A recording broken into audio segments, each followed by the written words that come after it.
Wouldn't be a party if it wasn't for some baseball here in Baton Rouge. It's always a party, just a little bit louder and a little bit larger when the NCAA tournament gets started. LSU gets to host their rival Tulane, coming in from New Orleans red hot here at Alex Box Stadium. Should be a fun day of baseball as we welcome you to the NCAA Baseball Regionals presented by Capital One. Also wouldn't be Baton Rouge if it wasn't hot for baseball. Going to be temperatures in the mid-90s today. We get things started with LSU and Tulane, and then we'll follow things up later tonight, 8 o'clock Eastern time.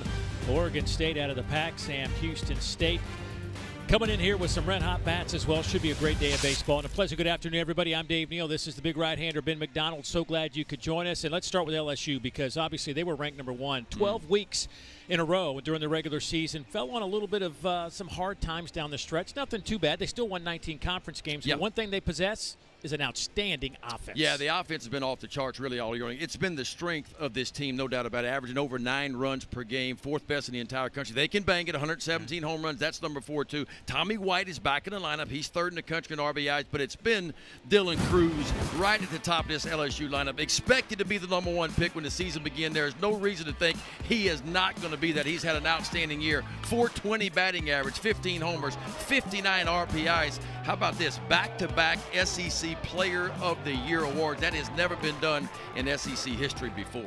And hitting 420 on the year. The guy just continues to produce, even though you know what he's all about. He continues to make plays in the outfield and swings it well. Back-to-back SEC Player of the Year awards, and that is saying something about just how good Dylan Cruz is. Meanwhile, Tulane comes in here. Remember this, no team in the history of the NCAA baseball tournament has ever had 40 losses coming into the tournament until now. Tulane has 40 losses, 19 wins. How in the world are they here?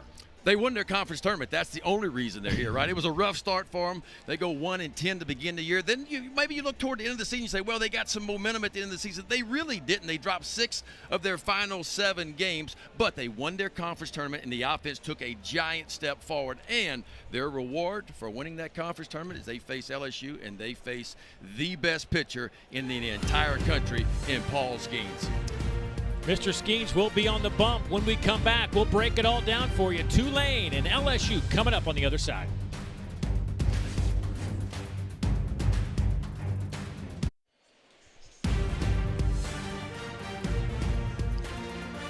The NCAA Baseball Regionals are presented by Capital One. What's in your wallet? Jay Ullman, head coach of the Tulane Green Wave, bringing his club in here. Will coach third base this afternoon on a warm day. Matter of fact, these two teams played in the regular season, and LSU won 11-5. But the last time they played in the NCAA tournament against each other was way back in 2003, back at the old box, now in his 4th season. And this is how he filled out his lineup card. Brady Hebert will lead things off, and there's a really good 2-hole hitter. And T.O. Banks out in center field today, hitting .303 with 18 bombs. Mark Gadd is over at first base. Baumgart, your cleanup hitter, over at third base. Lambert, your DH. LaPrairie in right field. Beckstead behind the plate. Agabitas is at second base, and Gavin Schultz is at short.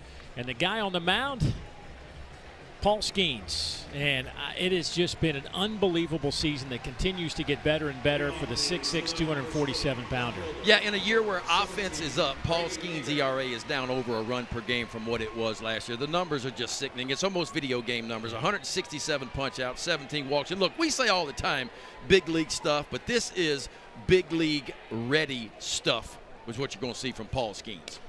Brady Hebert, first pitch he sees, fouls it back off of Skeens. And I guess there was a lot of unknown about whether Paul Skeens would start today, tomorrow. Your thoughts about him getting the ball today here in the first game of this regional? Well, I think one piece of it is Jay Johnson respects Tulane and how hot they are and what they accomplish. So he's running his number 1 guy out there. I think the other piece to it, too, is looking ahead, and not that Jay Johnson's looking that far ahead, but he's expecting to win this regional. And this super regional, if it's held in Baton Rouge next weekend, would begin on a Friday. And so what this does is sets up Paul Skeens, if LSU can win this regional, to pitch on Friday in a super regional. 0-2 count on Hebert, the senior. Looks at ball 1. I mean, it's a fastball that's been up to 102 miles per hour this year. It's 96 to 102. It's going to average the fastball a little over 98, a slider that opponents are hitting 0.79 off of, and a changeup as well. Hebert came to Tulane from LSU Eunice. There is a called third strike. Out number one. Yeah, and look, that's just not fair because it's fastballs away, breaking ball away, and then watch this. This is 99 miles an hour and just paints the inside part of the plate. No chance at all for Hebert. This sequence was 98, 99, 83, and then finished him off with 99. Theo Banks, the sophomore. First pitch he sees, pops him up in the infield. Jordan Thompson says he has it, and the shortstop puts a glove on it, 2 down.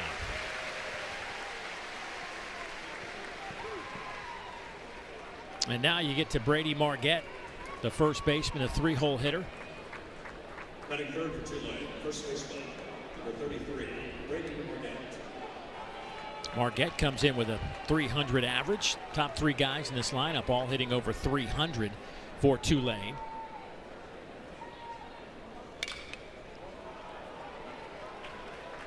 That one is fouled out of play. Paul Skeens yesterday named Collegiate Baseball National Player of the Year. Feel like there might be a few more of those types of awards coming for Paul Skeens. 7 times he was a National Player of the Week this year. That'd be 7. 7 times. There's not that many weeks in college baseball, it feels like, and he did it 7 times.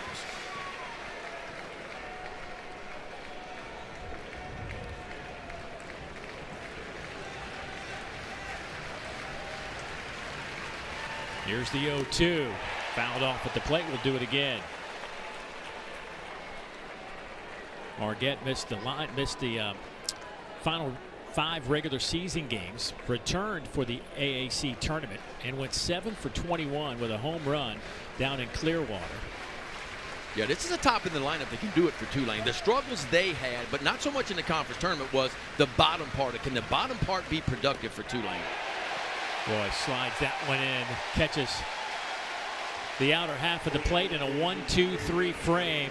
A 9-pitch inning for Paul Skeens. A good start for LSU. They're going to grab their bats when we come back.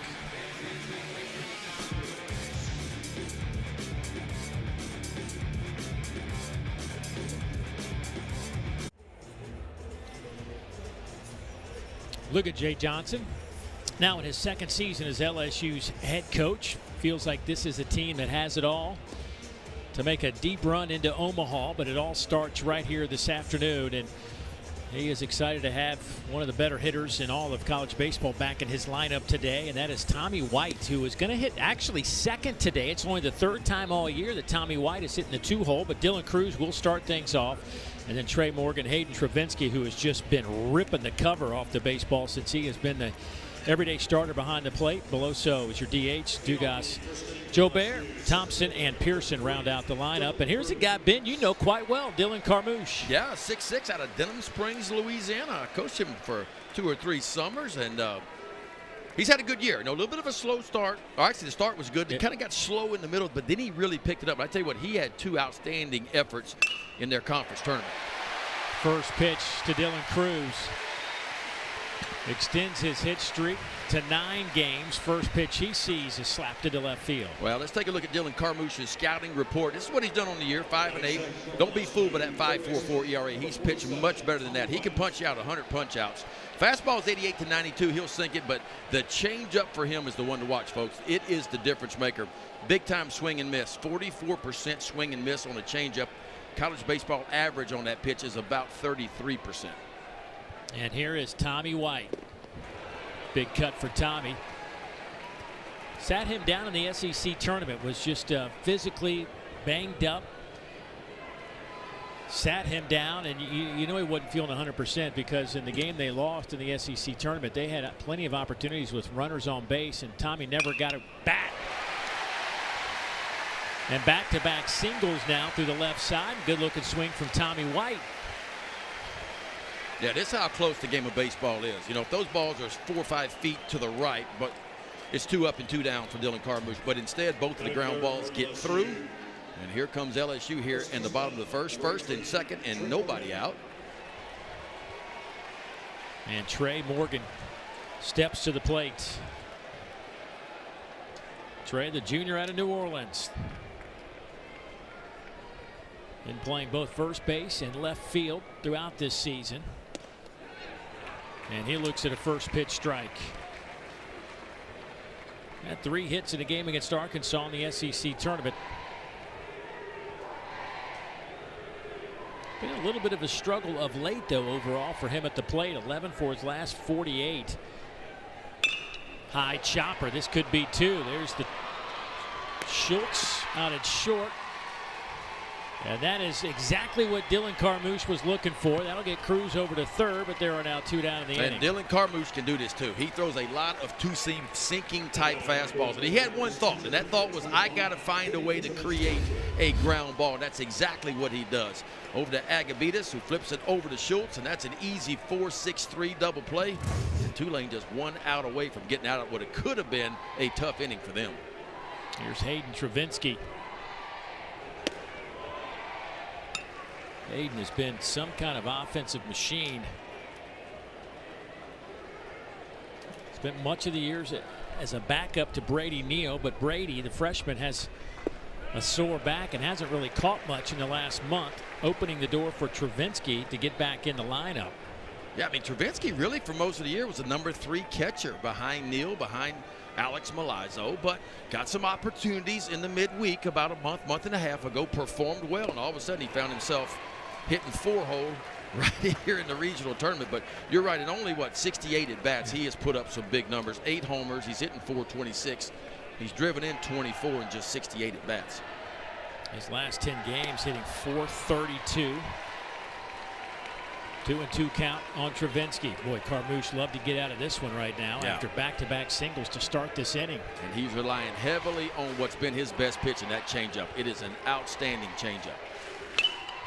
That one's fouled straight back and out of play. And if you watch Carmouche pitch today, what makes his changeup so good is he's going to take really an average college fastball velocity-wise, right around 90, 91, and he's going to use the inside part to the right-handers. He wants to speed those bat-ups enough to get to his changeup where he can slow it down. Lifted, left center. Nobody's going to catch that one. They had him shaded to the right, and they're going to make him pay. Stand-up double for Hayden Travinski. Dylan Cruz will score.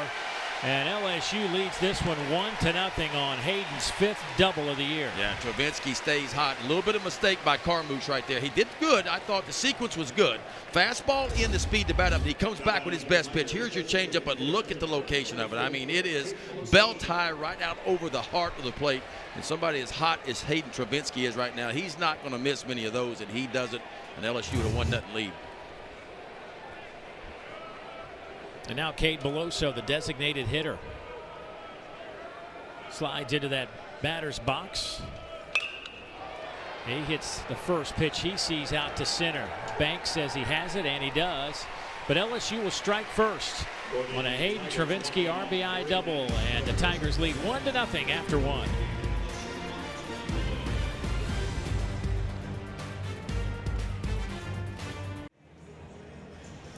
Well, ESPN is the home for the NCAA College Baseball Regionals, and for around-the-clock multi-game coverage, scan the QR code below. ESPN Plus subscribers can access expanded coverage with Squeeze Play, but it is one of the great things that we do here in the NCAA tournament is Squeeze Play. For people like me that can't operate their smartphone. Glad you asked, Ben. How do you do? I mean, my son can normally operate it for me. Well, pull your phone up, get your camera out, and just put it right on the QR code. And it scans. And it scans, and it'll say when you hit when it scans, it says ESPN.flow2.it, whatever that means, and then you hit that, and it takes you right to Squeeze Play. It's like the greatest thing ever. Oh, that is cool. Yeah. Base hit. Good start for Tulane. As Simon Baumgart, the third baseman, leads off the second with a single off Skeens. And you get to see your little buddy Chris Burke if you do that. The only question I got about that is Berkey in a booster seat. That's all. I mean, Berkey, I hope you're watching, but I'm just wondering if they got you a special booster seat where you could see over the table and over the screen. Love you, buddy. Well, there's only one way to find out. Hit the QR code. There you go.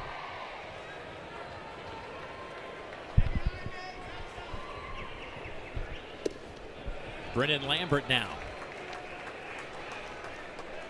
Lambert hitting fifth in this lineup, the designated hitter today, 290. He has 9 homers and 50 runs batted in.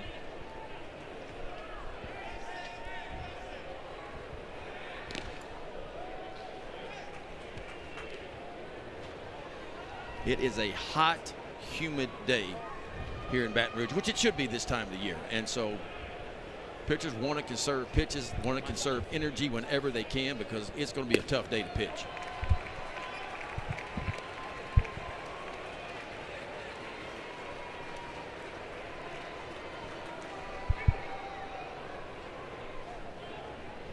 Two 2-0 the count to Lambert.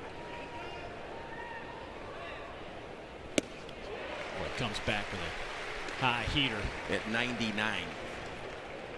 And again, the fastball's averaged a shade over 98, and it's been a remarkable jump in velocity for Paul Skeens, who had Air Force last year.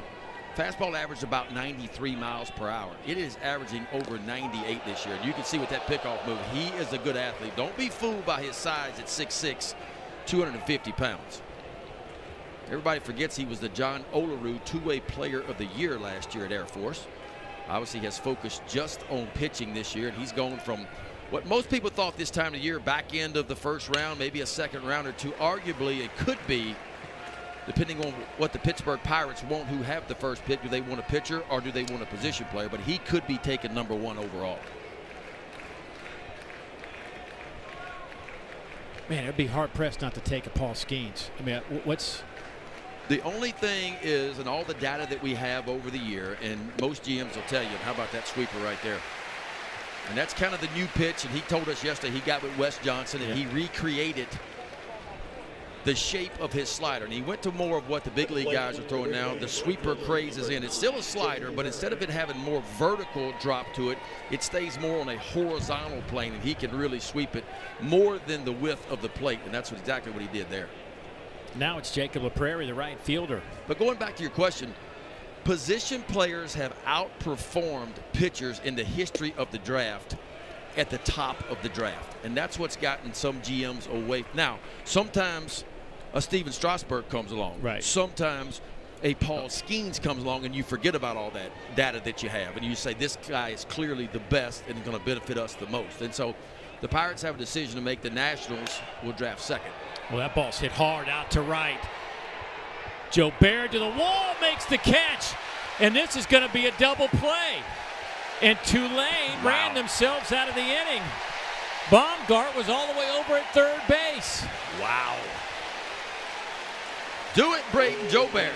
He is in for his offensive stick, but he can play a little D too. And this ball was hit hard off the bat by LaPrairie. And I'll be honest with you, when it went up, I didn't think Braden Joe Baird had a chance to get to this one. Boy, tough break for Tulane. That ball was mashed off the bat of LaPrairie, but instead it turns into a double play. Boy, it looked like a fastball. Yep. Did a nice job of getting the back barrel to it, and it looked like it was going to be over Joe Baird's head. But Joe Baird gets an outstanding jump on it. Here it is. You see Joe Baird on top right of your screen. He goes back wide open, right on the track. He leaps up and gets it done and gets LSU off the field.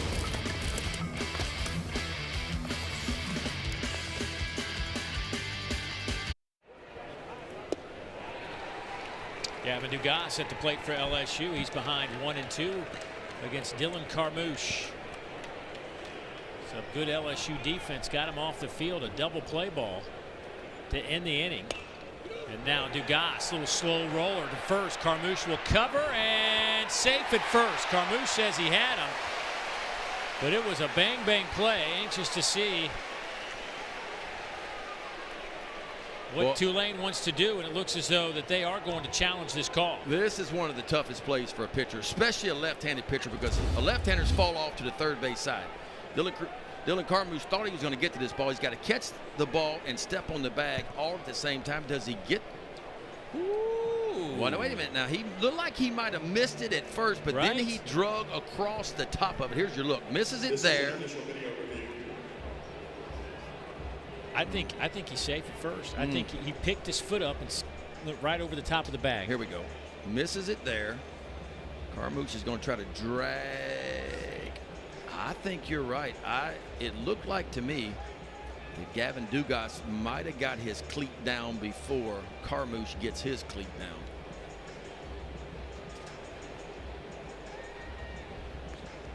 Clear miss here. I mean, it's a swing and a miss right there. But then he gets on it.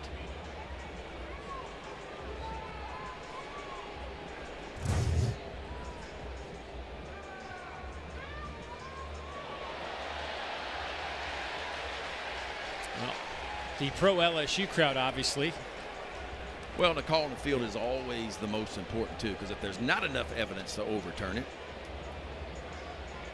Again, it's great to have 9,000 umpires on hand today, but I just think that Dugas. Yeah, I mean, it's super close, but in the slow motion that I saw, I just think the foot of Dugas gets down just before Carmouche.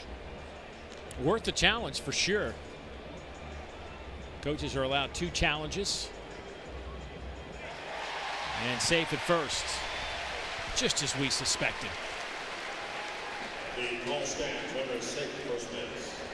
Dugas has now reached safely in the last 55 games that he's played. He's a little bit overshadowed by what Dylan Cruz has done this year. He's reached base in every game. And now here is Braden Jobert.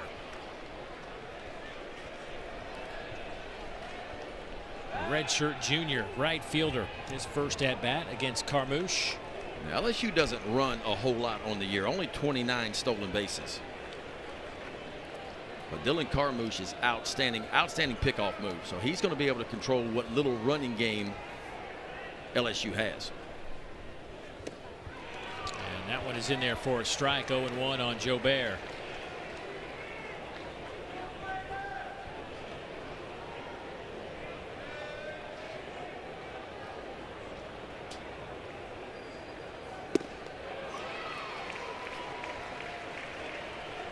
LSU's run a little bit more of late.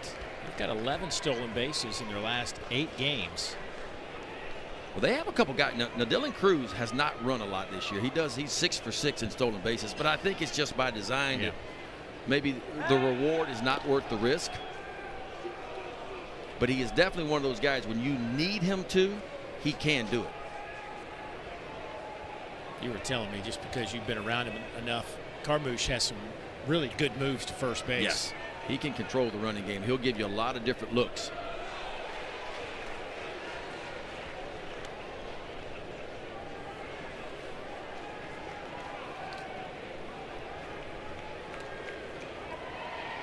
He'll slide step from time to time. Big high leg kick once. Big high leg kick, and he'll go over to first base. That fastball misses up. 2-2 the count. Carmouche initially started his collegiate career at Mississippi State. Yeah, he was on that team that won the national title a couple of years ago and just didn't get much activity. Of course, that was about the best pitching staff in the entire country, and he was just a freshman. Only twirled 9 innings that year for Mississippi State. Then transferred into Tulane.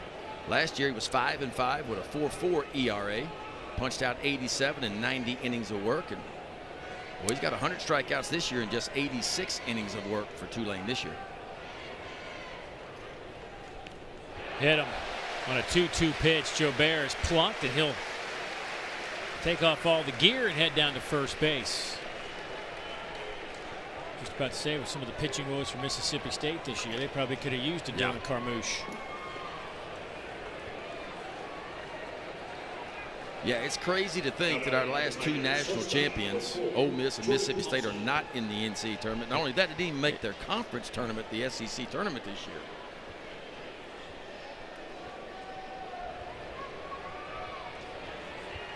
So now it's Jordan Thompson. Tiger shortstop squares up. He'll let that one slide by.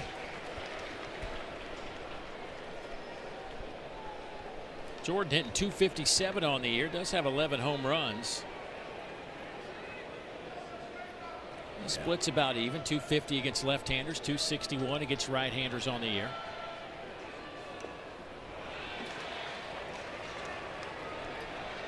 And something LSU does not do a lot of, sacrifice bunting.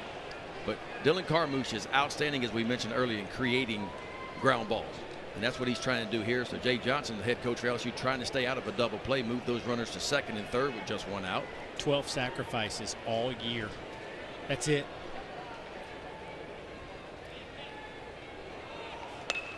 There's the bunt laid down nicely.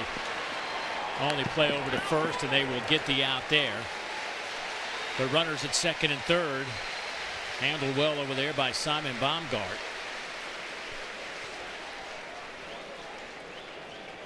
At the plate for LSU, left fielder number 11, Josh Pearson. And now the 9-hole hitter, Josh Pearson.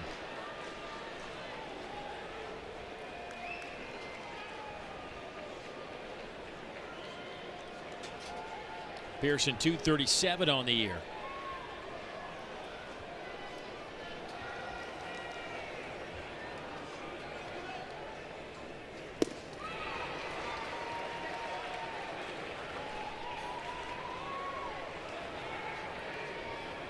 And there is Dylan Cruz waiting for his second opportunity to hit this afternoon. Got a single his first at bat, scored the lone run of this game to this point.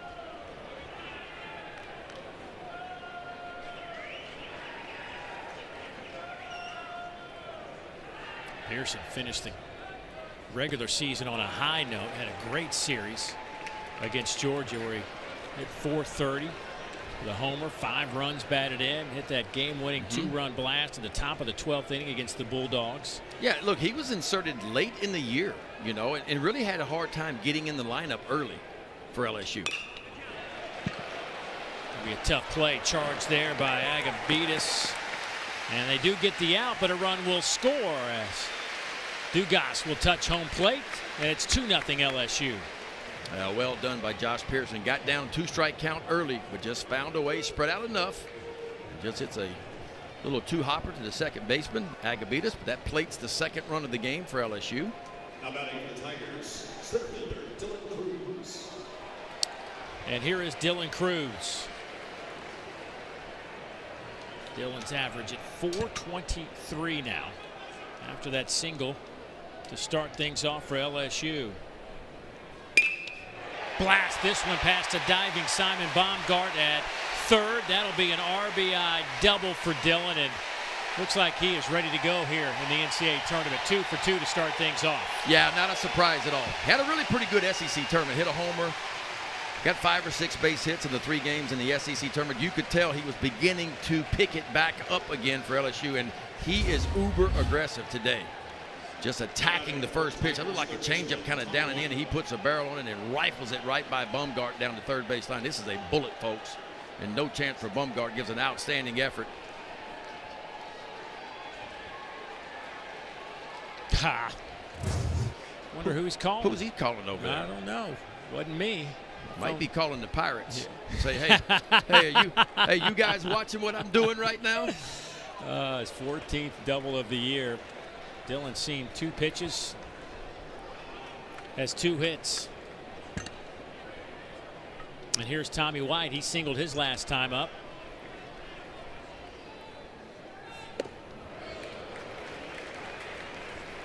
Well, there were a few folks in the transfer portal last year that gathered a lot of attention. Maui Ahuna, Tennessee, the Kansas shortstop, went to Tennessee, and this guy Tommy White, just because of all the damage he did for NC State last year, and was quick to get into that portal after a record-setting offensive season. Yeah, Tommy White, his freshman year at NC State last year, 362, 27 home runs, which was what, a national freshman record. Yeah. And they're going to walk him. And why would you pitch to him at first base open right now? You'd rather face the left-hander, Trey Morgan, who's on deck.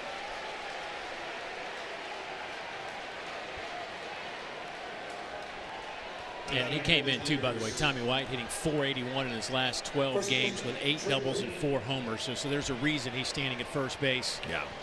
And he's been even better than that with runners in scoring position this year. He has made his hits matter, and that's the reason why he's got 91 RBIs on the year. Well, here's Trey Morgan hoping they can do the same thing they did to him the first time up, and that was a ground ball out to second base and started a double play. They don't need it now with 2 outs, but they would love the ground ball to the right side, and there's a little check swing fouled off.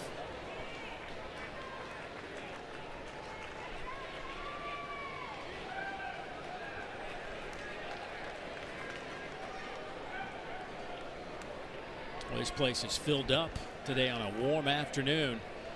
Folks ready to get this one started. LSU hosting the Baton Rouge Regional. Morgan slaps it out to left, and that one is caught. Hebert had to leap to get it at the last moment, and it found the webbing of the glove. Boy, this was a rocket. I don't think Hebert thought this ball was hit as hard as it was. Goes back on it, makes an outstanding effort. Hebert up the ladder to get Tulane off the field, but LSU scores 2 and now has a 3-0 lead.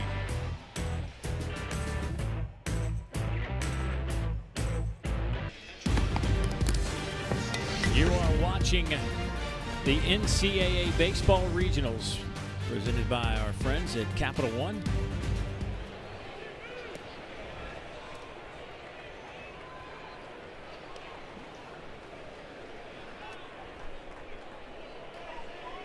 Seth Beckstead, the senior out of Queen Creek, Arizona.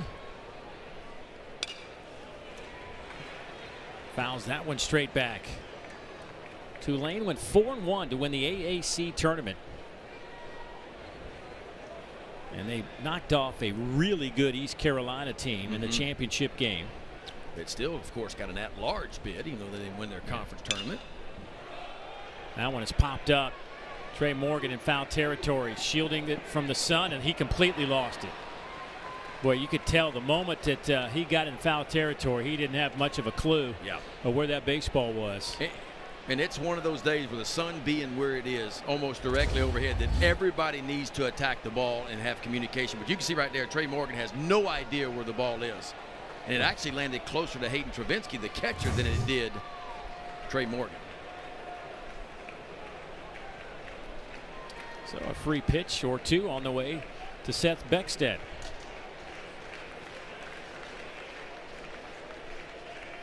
This Tulane team found some offense in that AAC tournament, but hard to find it against this guy, Paul Skeens, today, as Beckstead is out via the strikeout. And that's a hundy, folks.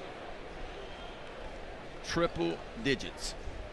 Yes. Right on the outside part of the plate. See, Skeens right now is just probably going, thank you, Trey. Yeah, look, I get another chance to punch out somebody. Right. Agabitis, the freshman. He looks at 99, fouls it off.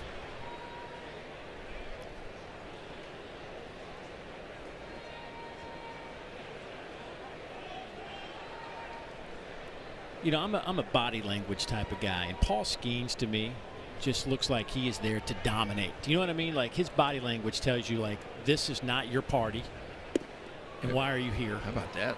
A little changeup at 88. Yeah, no, look, he's a monster. Yeah, that's what he is. And when I tell you, it's as close to big league ready as I've seen in a long, long time. This is what you're looking at. I mean, this is what they look like. And what I mean I mean big league pitchers. This is what they look like. That one's off the end of the bat. Long run for everybody, and it's caught by Thompson. He trips over Dugas and hangs on to the baseball. Heck of a play by Jordan Thompson. Oh, it must be the NCAA tournament where everything matters, and now we play for keeps. And Jordan Thompson's tracking this ball the whole time. One quick peek to the center fielder, Cruz, and makes an outstanding play out in center field. Dugas going for it. There's Thompson. Cruz closing in. And Jordan Thompson, who has as much athletic ability as anybody at the shortstop position in college baseball. And looks like Tulane having a little discussion by their dugout. Gavin Schultz due up. Yeah, 2 quick outs. Just trying to buy a little time, I guess, for Carmouche. For Carmouche, yeah. He's had a couple of rough innings, thrown some pitches. But here comes Gavin Schultz, who is really the star of the AAC tournament for Tulane. The 9-hole hitter went on a tear. Led the team with a .667 clip, couple of homers, a double, 5 runs batted in. And he'll look at 100 off the plate. hitting just .235 on the year to give you an idea of just how good he was in those 5 games in Clearwater, Florida.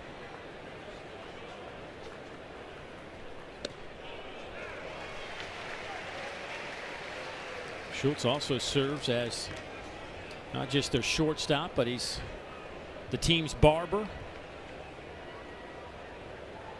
Actually opened up his barber shop, if you will. Now that's handy. Right before the team headed over here to Baton Rouge, gave a few of the guys a quick little cleanup for the NCAA regional.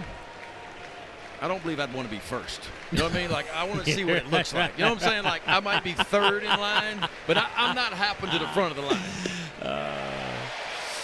Skeens possibly hopping to the front of the line for the MLB draft. Looking sharp. 5 strikeouts.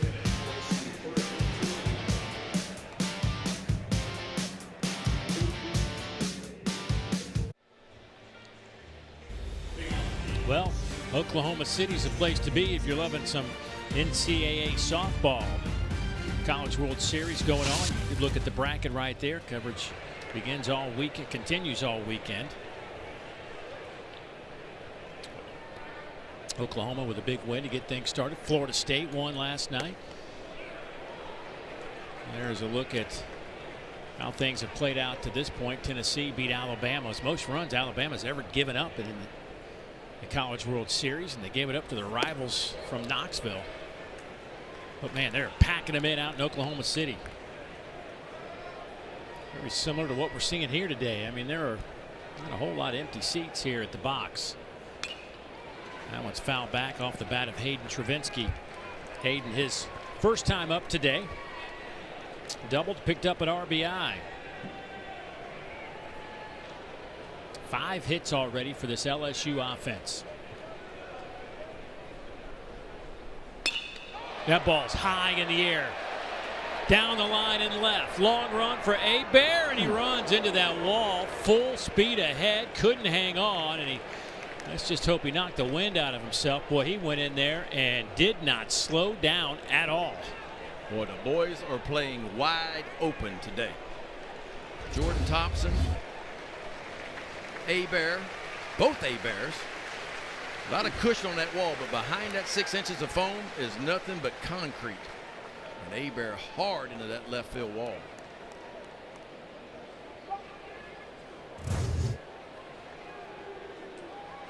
Bear looks to be okay.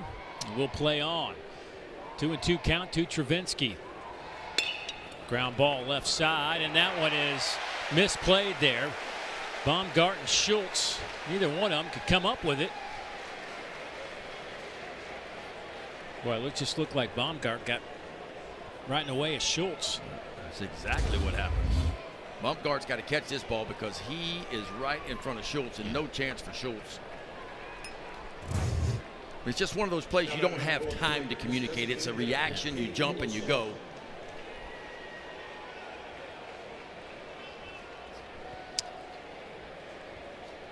Boy, Travinski, they'll give him a base hit on that. Now he's pushed his average up to .481 over the last 15 games. You're starting to get a decent sample size now. And that's Dylan Cruz. Dylan Cruz is. Kay Beloso 0 for 1 with a fly out today, hitting 5th in the lineup. That ball smoked back up the middle. Banks will field it on a hop, but LSU again with 2 on and nobody out here in the bottom half of the 3rd. Well, Jay Johnson put 4 left-handers in his lineup to face the left-handed pitcher, but if you look deeper into the numbers, Dylan Carmouche gets righties out. He's a reverse splits guy, so the lefties actually hit him better than the right-handers do. And the reason is because the changeup is so devastating against right-handed hitters. Carmouche has allowed 7 hits and 3 runs to this point. Pitched a couple of times last weekend in Clearwater.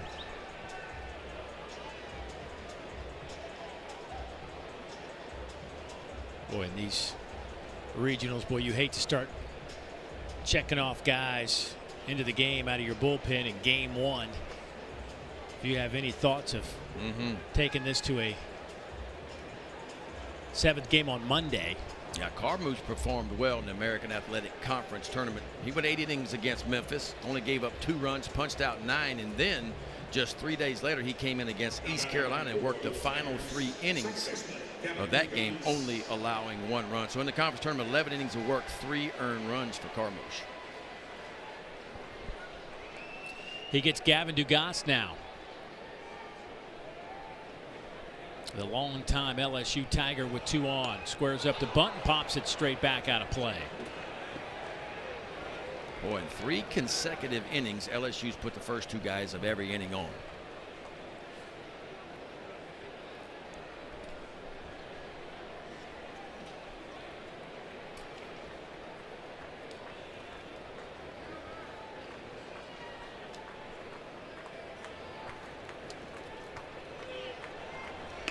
There's the bunt.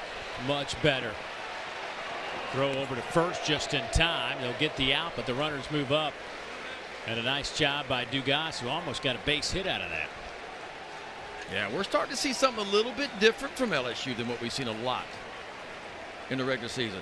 Jordan Thompson with an outstanding sacrifice bunt in the 2nd inning. Gavin Dugas a sacrifice bunt. So LSU known for playing the long ball. 117 home runs, 4th best in the entire country. Played a little small ball so far in this one.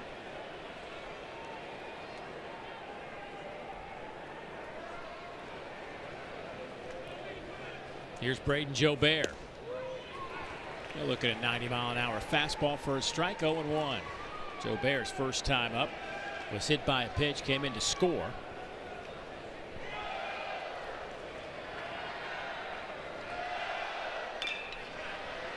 High chopper. Only play is going to be over to first base, so that'll get a run home. So Jobert does his job, and it's now 4-0 LSU as Travinski touches home plate. Well, you get them over and you find a way to get them in. And well, you don't need a base hit to score a run. And that's twice LSU's executed that. Josh Pearson with a routine ground ball to second, gets an RBI in the 2nd. And now Braden Jobert with just a little 1-hopper over to the first baseman plates the 4th run of the game for LSU. The shortstop, Jordan Thompson. Off speed, swing and a miss. Jordan out of Chula Vista, California.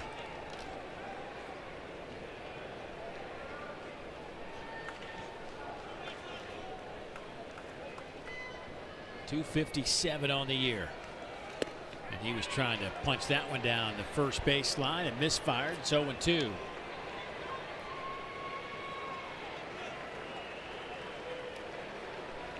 We'll talk to Jay Johnson after this one, get his feelings about his club as the NCAA tournament is underway.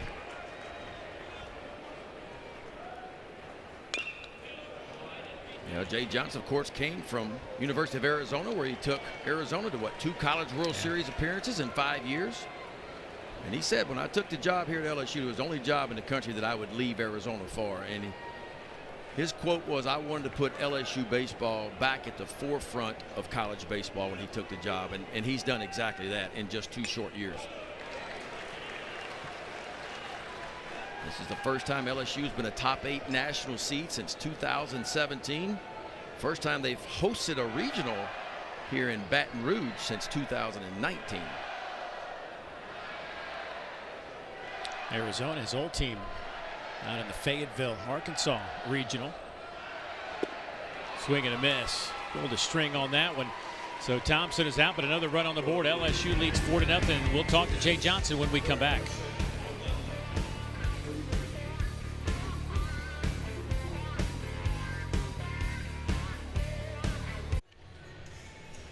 LSU leading Tulane 4-0 here at Alex Box Stadium, and joining us down in that LSU dugout is their skipper Jay Johnson. And Coach, obviously now we've entered the part of the season where it's it's for real now.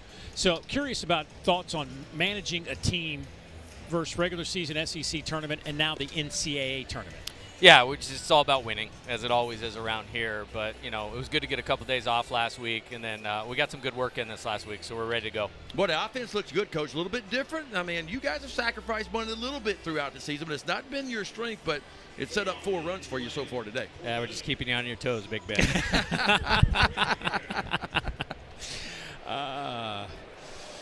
We had a lengthy conversation with him yesterday. He was breaking it down for us. And interesting that he has Tommy White in the 2-hole today. Only the 3rd time that he has done that this year. Well, that's something I've noticed about Jay. He's not afraid to tinker, a little bit with the lineup. A lot of coaches start winning and they kind of get in the groove, and this is how it's going to be 1 through 9. But depending on the matchups and what he's seeing, lefty versus righty, and what he might see later on, you'll see him move some guys around, because Dylan Cruz did not begin the year in the leadoff spot. Tommy White certainly wasn't hitting second, but there's been some movement.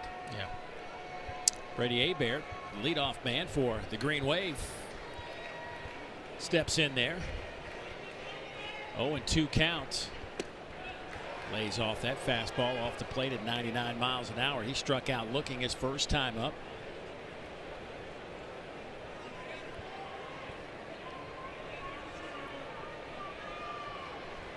.32 pitches for Skeens. Yeah, he's been efficient so far. Well, let's take a look at the pitch sequence. All 4 of them against Brady Hebert. Paul Skeens starts him with just a fastball, 2-seam fastball on the outside part. Goes right back to it again, gets it down. And just still stay on the outside part of the plate. And really just another fastball. And the thing about Paul Skeens is the velocity is obviously better than most, but if you'll watch the run, he has a lot of left to right, and everybody thinks he throws a lot of 4-seam fastballs. He throws as many 2-seam fastballs as he does 4-seam fastballs, and it just gives it more of a horizontal run, moving hard left to right. Banks, check swing. What did you like throwing better, your 2 or your 4-seam? We were always taught on arm side, so inside the righties, away from lefties, we threw 2-seam fastballs. Inside to lefties, away from righties, we threw 4-seam fastballs. We're in a time now where I think a lot of guys are throwing one or the other, and we're spinning the ball the best we can, and we're pitching up in the zone. But for me, the guys that can sink it a little bit, because when I look at a hitter and I see different swings, I see a guy that's got a big uppercut swing. I want to pitch him up in the zone to have success. I see a flat stroke. I want to pitch him down in the zone to have success. So for me, the pitchers that can do a little bit of both are the ones that, no matter who comes to the plate and what their approach is and how their swing is, I can attack you different ways with my fastball. Paul Skeens is one of those guys that he can pitch up when he needs to, but he can also sink the ball down and create ground balls and stay down when he needs to as well. Facing a really good hitter in Banks. 18 homers and 51 runs batted in this year for the Wave, and he can't put the bat on the ball, and that is out number 2, and that is the 7th strikeout. Well, speaking of wave, if you're waving at me, howdy. I mean, my goodness. You see the ball turn right to left, and that brings a little bit of a smile to the face. Watch this ball move hard, just kind of down and away, and more horizontal. And again, that's that sweeping breaking ball. But it's where it starts and where it ends up for Paul Skeens. That one's fouled out of play. 2 outs here in the top of the 4th inning. So 3 strikeouts in a row by Skeens. That's 7 on the day so far, and he's done it all in just 39 pitches so far.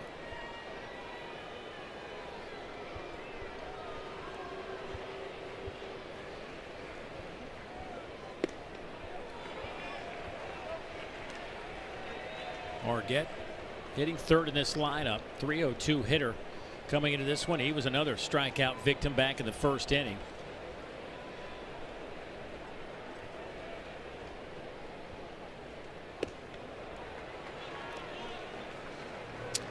We'll hear from Jay Ullman now, his 1st season coaching the Green Wave, and led him here to the NCAA tournament in his 1st season. An unexpected run to the NCAA tournament. Yeah. That's why we play the game. And, he talked to us at length earlier this week about, our record is what it is. You can't run from it, but it really isn't indicative of how we played. He felt like, every weekend they had an opportunity to win a series. And for whatever reason, a play here or there, and they just couldn't pull it off. And it was. I tell you what, his non-conference strength of schedule, number 6 in the entire country. They played some real teams in the middle of the week. I mean, when you're number 6, and let's not forget, he told us the story and where the transfer portal is in today's game, and now he lost his closer, 2 weekend rotation guys. That's another reason why they're sitting where they are right now. And unfortunately, that's kind of where we are in the game of baseball now. You sign guys, you develop them, you turn them into really, really good players, and there's a chance that they leave. You know, that's just part of where we are, and it certainly hurt them. I mean, when you lose 3 or 4 of your real dudes that you're counting on next year and they end up transferring and hitting the portal, it hurts.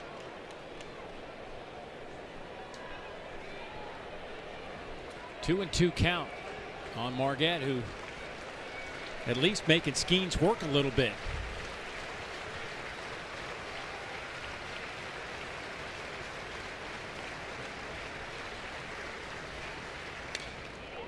Fouls another one off. And Skeens throwing a little bit of everything at him, too. That's the changeup. Skeens uses that changeup only about 7% of the time. So it's 67% fastballs, and then he'll use 26% slider, about 7% changeup. There's a look at some of those players you were talking about, especially on that pitching staff that departed after last season. And guys certainly that could have been key contributors to this Tulane team. Well, yeah, and look, it's the reason why their staff ERA is at 7. That's where it ended up this year. They pitched to a 7 ERA. Now, they've been better than that as of late in the tournament, and obviously the offense took a giant step forward, and that's the reason why they won their conference tournament. But when you lose 3 guys like that, it is tough to navigate through the season. Well, this is the 9th pitch of this at-bat. Paul Skeens has 2 innings where he threw 9 pitches total. And now it's full 3-2. Marquette just trying to make this as difficult as possible.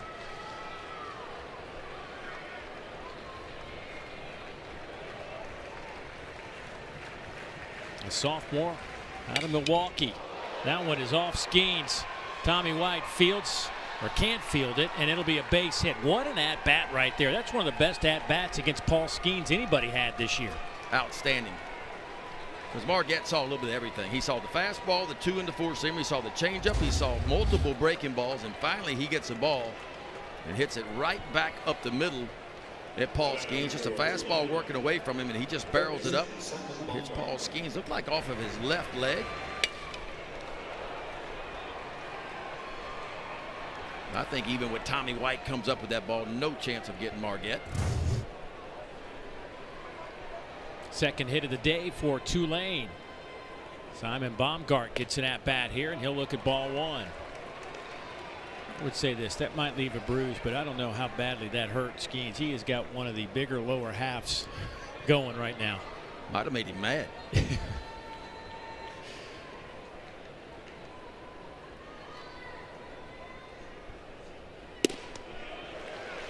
Comes back at 99 to pop the mitt. 1-1 the count. Well, it's a lot of things you love about Paul Skeens, but the size is one of them. You know, 6'6", 250 pounds.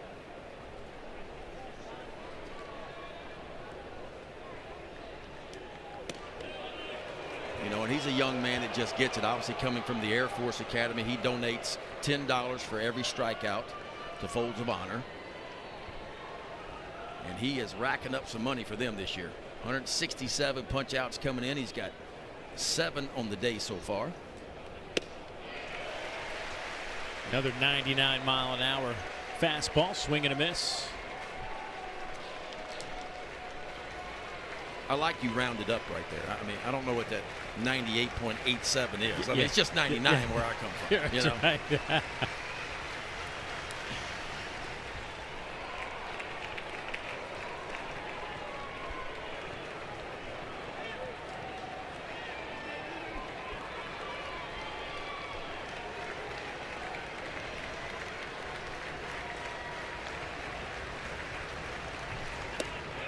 Called strike 3. Inning is over. One more 99-mile-an-hour fastball. Yeah, and Paul Skeens punches out the side, too. 2 swinging and 1 looking. That way he picks up his 8th punch out. We'll take a look at all 3 of them. Just an elevated fastball running away. He comes back with a really good sweeper on the outside part of the plate, and then dots an eye on the outside part of the plate. LSU up 4-0 going to the bottom of the 4th.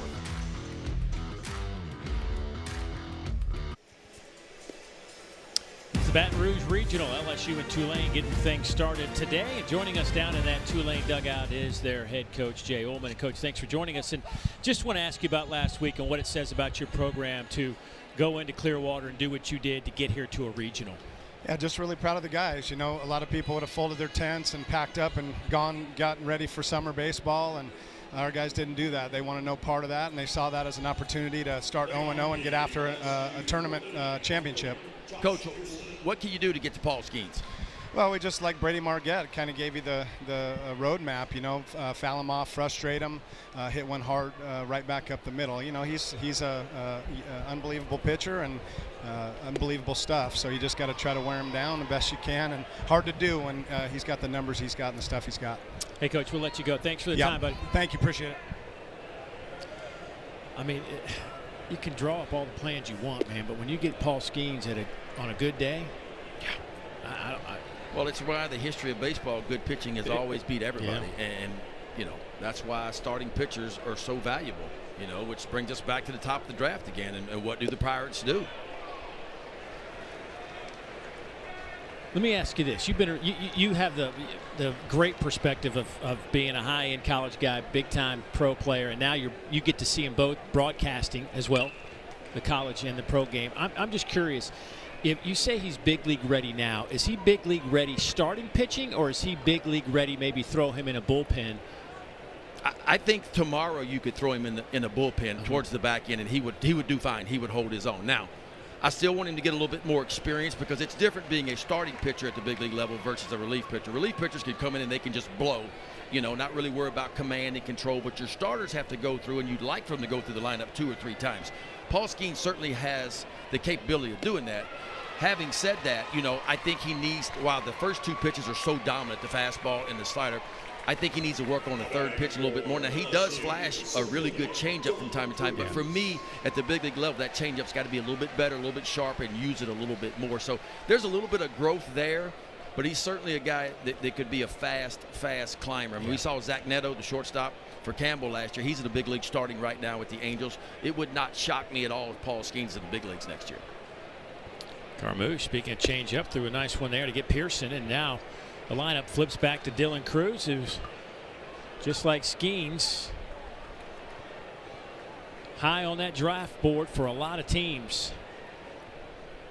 He has a couple of hits today, a single and a double, picked up an RBI his last time up, and looks at a strike. It's 1-1 to Cruz. 15 home runs and 60 runs batted in for Dylan. There's another strike. And they're going to play 4 outfielders right now against Dylan Cruz. There is no second baseman. Wow.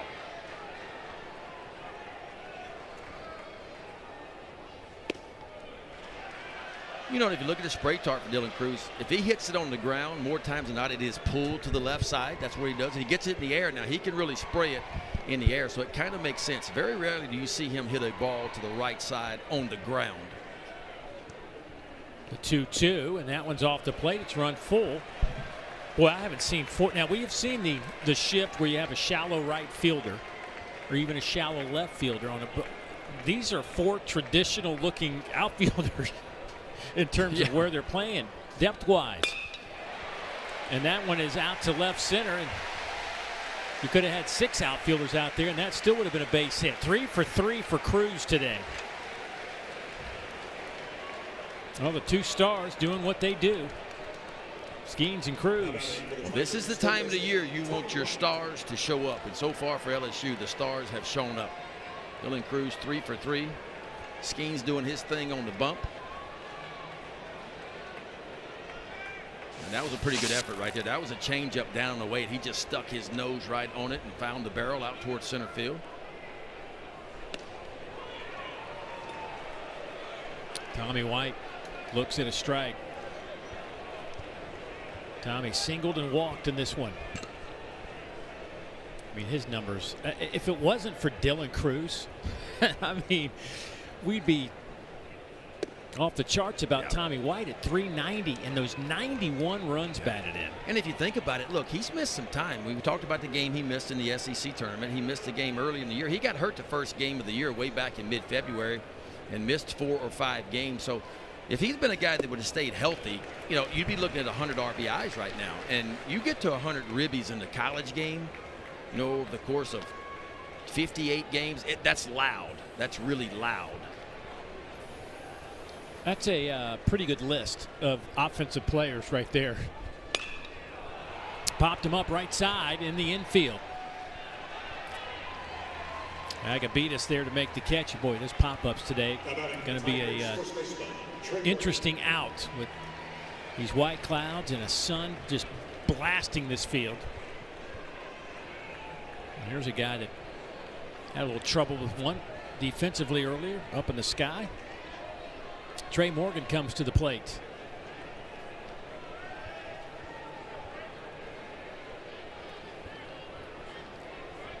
Two down for Morgan.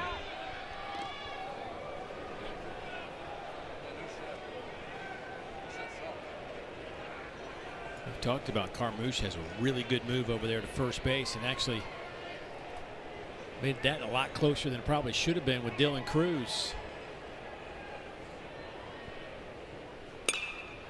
Popped him up off the end of the bat out to shortstop. Gavin Schultz is there and he'll make the catch.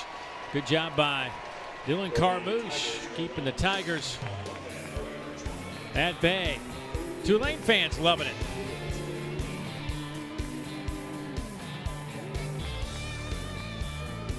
The regional baseball has begun. And we are in Baton Rouge, and this is what our bracket looks like. LSU and Tulane kicking it off. Oregon State, Sam Houston State coming up later tonight at 8 o'clock Eastern time. Oregon State was possibly a top 16 national seed, but ran into a bit of a trouble in the Pac-12 tournament. They went 0-2, thus landing here in the Baton Rouge regionals. And, of course, tomorrow you see the activity, 3 o'clock Eastern time, an elimination game, and then the 1-0 game will be coming your way at 9 o'clock Eastern time tomorrow night. Tulane down 4-0. Paul Skeens 70% strikes so far today.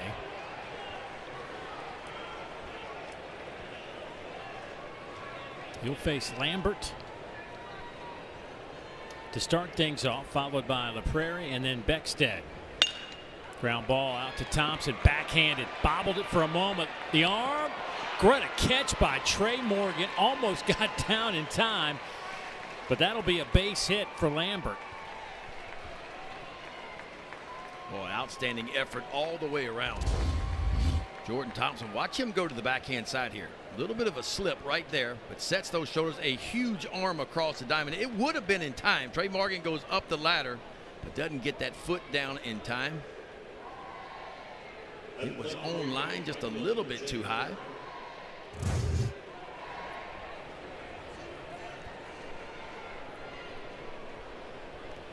And here is LaPrairie.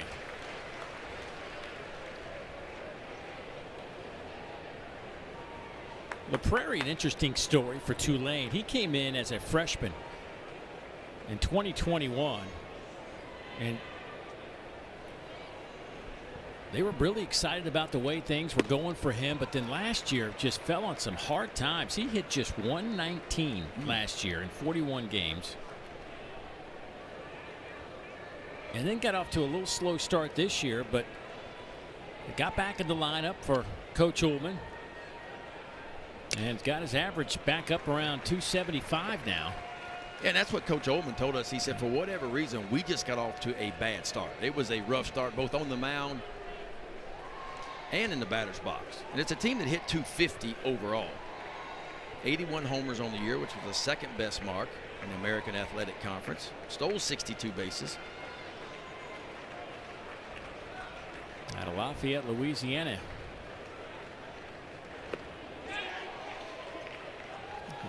No swing, says Daniel Jimenez, our third base umpire. There is Coach Ullman giving the signs. LaPrairie does have a long history with Tulane. His grandfather played football for the Wave.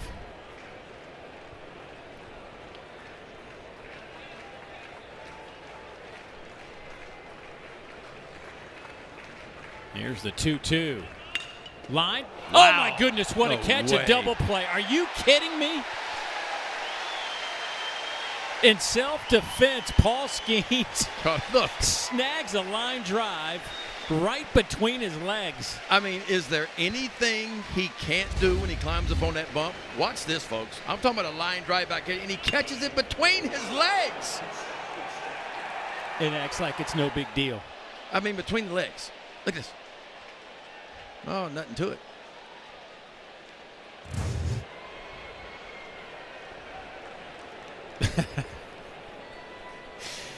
Oh, my goodness. Seth Beckstead lines this one out to left, and that'll be caught there by Pearson. Have yourself a day, Paul Skeens. 4-0 LSU.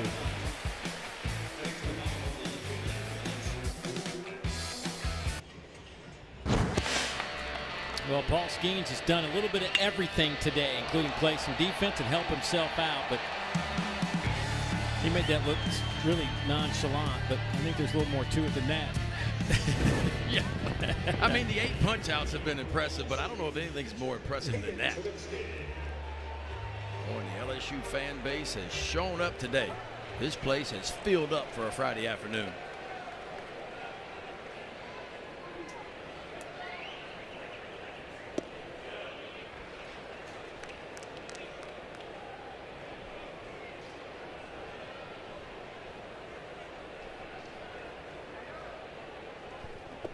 It'll be Travinsky, Beloso, and Dugas for LSU. Tigers picked up a run in the first, 2 in the second, and 1 in the third.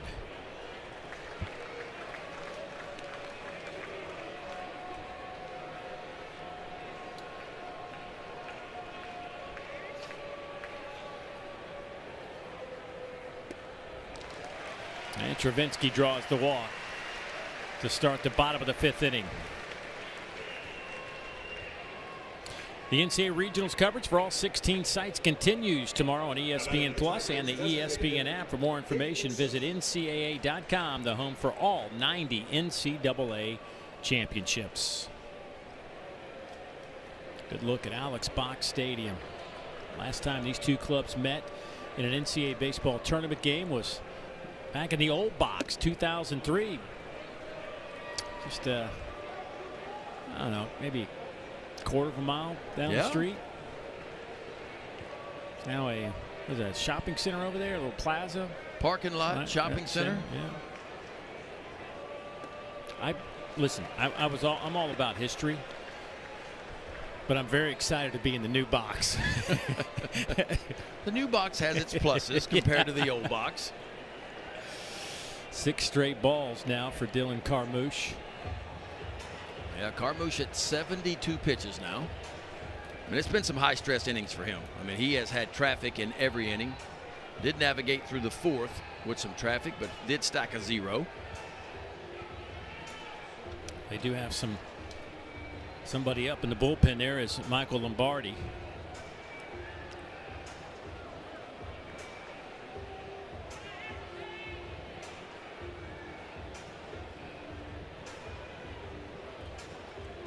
Of course, Carmouche used to this kind of heat. Just down the road from Denham Springs. How far is Denham Springs? 20 minutes? 20 minutes down the road. Yeah, straight east of here. Of course, he went to high school right here at University High on the campus of LSU. As you mentioned, went to Mississippi State out of high school and then transferred to Tulane, where he's been for a couple of years. 2-0 on Beloso. Pumps a strike in there. And a young man that most probably will hear his name called in the July draft coming up. Gotta like the size, 6'6", left-hander to throw strikes.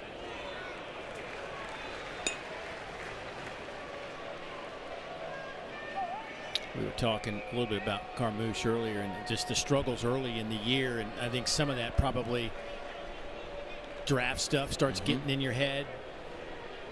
Yeah, that is very, very common. High chopper over first base. Margette, nothing he could do except watch it bounce over his glove, and now they'll have him at the corners, first and third for LSU, and nobody out. Well, that's just a tough break. You get the ground ball, but bounces 20 feet in the air. Yeah, Carmouche has not had a whole lot of luck. You go back to the first inning, a couple of C&I ground balls, get through another one, a couple of infield hits, here and there. It's not like LSU has just banged them all around the field. But LSU's only struck out twice today, and that's what they're doing. They're finding a way to put balls in play, and a lot of those balls are finding holes, and that might be the end of the day for Dylan Carmouche. Yeah, 76 pitches. I think Jay Ullman thinks that this is a pivotal moment in this game if Tulane has any chance at all. Nobody out, runners at the corners, and he'll make a change on the mound. We will see Mr. Lombardi. We'll update this change when we come back to Baton Rouge. LSU threatening again.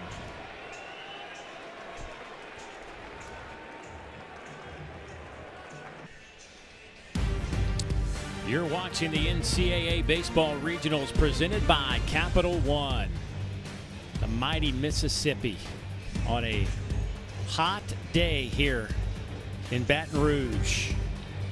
And LSU trying to win this opening game of this Baton Rouge Regionals. Out in front 4-0 and threatening with runners at the corners. And they'll turn it over to Michael Lombardi out of Pound Ridge, New York. The freshman, a two-way player. But obviously on the bump now in relief of Carmouche, 6'3", 185, making his 21st appearance of the season. Yeah, 25 2/3, 26 punch-outs. That is a good number. 24 walks, not so good. Fastball is going to average about 90 miles an hour. He'll two-seam it and a little four-seam fastball as well. Slider and a changeup. Probably his changeup is his best out pitch. This will be his 21st appearance out of the year, on the year rather.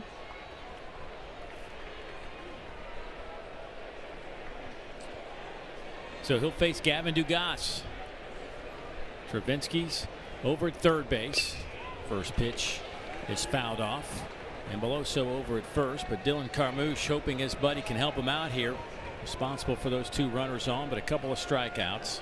Yeah, LSU just put a lot of pressure on Carmouche, and they were able to get the leadoff guy on in 4 of the 5 innings that Carmouche went out to the mound.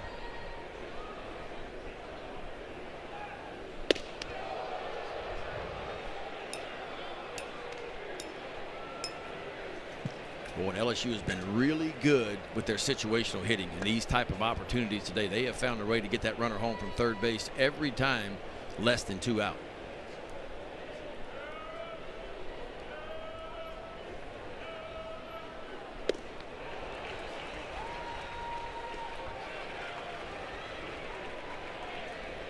Boy, Dugas looks like he's in a bit of a pain. He just told Jay Johnson, who came out of the dugout, out of that top step, and said, "I'm all right." Yeah, it looked like he did something on the swing.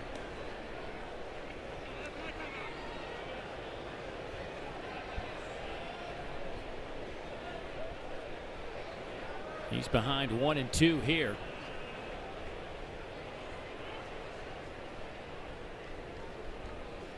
That one's up and in at 89 miles an hour.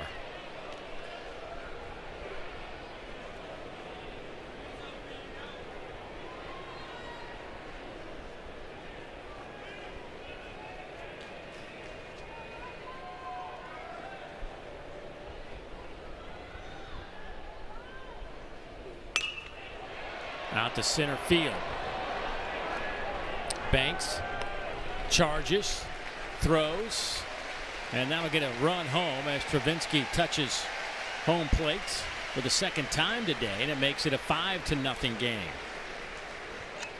So we'll keep an eye on Gavin Dugas and see if there is any sustainable injury to the longtime LSU Tiger. Been a productive day for him so far. Single in the second and a sac bunt that led to a couple of runs.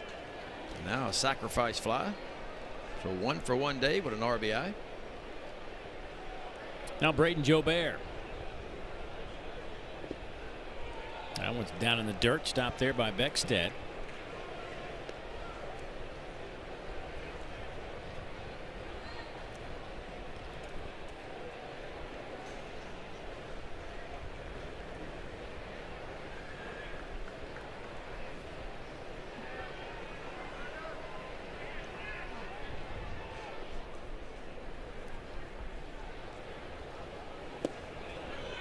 Boy, Jobert made an appearance today when he got to the stadium that Yeah, now this is a little bit different look that you're going to see.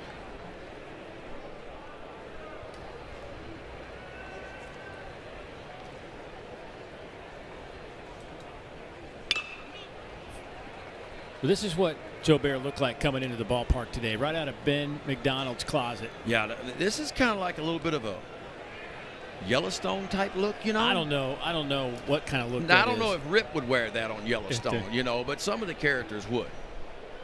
But that's pretty confident. Like, if you're going to wear that, you better make a good play, and he did on defense, and you better be able to hit a little bit, and he's driven in a run so far. So.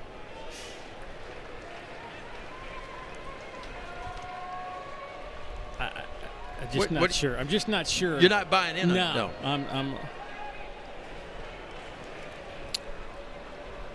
I mean, you've been to a lot of ball games as a player. I don't think you ever wore. But have you noticed some of what the big league players are wearing to the park, and some of the basketball players are wearing? Like, it's borderline out of control, you know. So I guess he fits right in.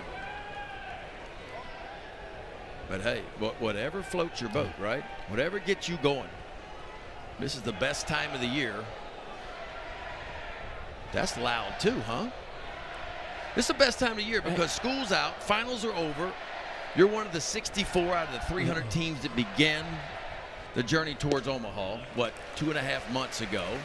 And it's like you're a big leaguer now, right? You wake up and you sleep, eat, and breathe baseball, and you're in the postseason. It doesn't get a whole lot better than this. Now batting for the Tigers, shortstop. Still thinking though, maybe put a shirt on. Just saying. See, now if he'd been sporting those sunglasses with the tank top, you like that better, huh? Yeah. It would kind of bring it all together. That whole look, bring it all together. Well, there's always tomorrow. Yeah, you never know. We'll keep an eye on Joe Bear for you tomorrow. See what he wears. Jordan Thompson fouls that one straight back.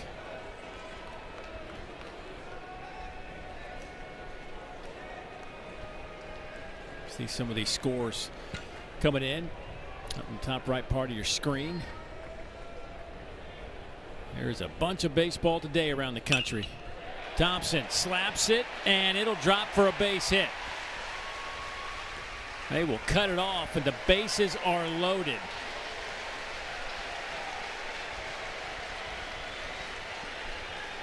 Yeah, this ball got in on the hands of Jordan Thompson. He just kind of shoved it out in short right field. Of course, Beloso on second base. He's got to kind of go halfway to make sure the ball is not caught. He only makes it to third. So Beloso's at third. Joe Bear's at second. Thompson over at first. Yeah, and Tulane going to bring the infield. It's not all the way in. The corners are in. The middle infielders are kind of playing halfway. Pearson, the 9-hole hitter. Picked up an RBI his first time up. Struck out back in the fourth. And LSU has now recorded double-digit hits in their last 4 games. The first time that they have had 10-plus hits in 4 straight games this year.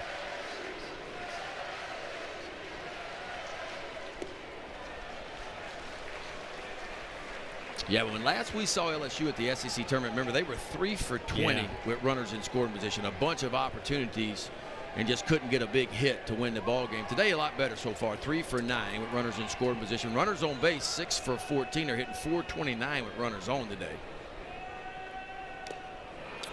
In that game you're talking about, where they were 3 for 20 at the SEC tournament, in the game that got them bounced, there was no Tommy White, and he would have had 3 at-bats with runners on base in that game had he been physically able to go. But Jay Johnson said he just wasn't ready and wasn't going to throw him out there.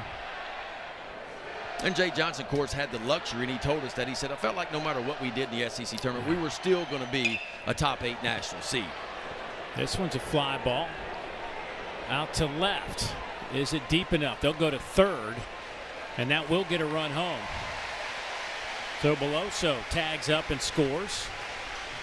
And that makes it a 6-0 game. So another RBI for Pearson, 2 today. Gives him 21 on the year.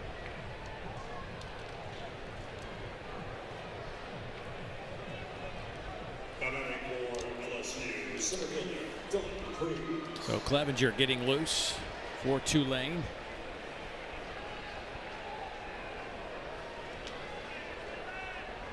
Won't take long to get loose today in this warm weather, that's for sure.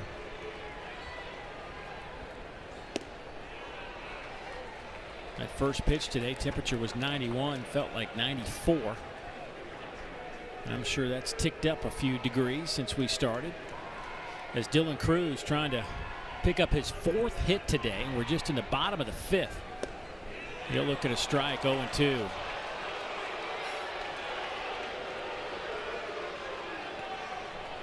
Had a great visit with Dylan yesterday. And Paul Skeens talked to those two guys. You know, throughout this, since Paul Skeens has been on campus, they've only faced each other in inter-squad games 3 times. Yeah. We were asking who got the better, and Dylan was quick to say that he thought that Paul got the better of him in those 3 at-bats. I think he said he had 1 hit, ground ball. This will end the inning, but LSU does pick up a couple of runs, and Dylan Cruz is retired for the first time this afternoon. 6-0 LSU after 5.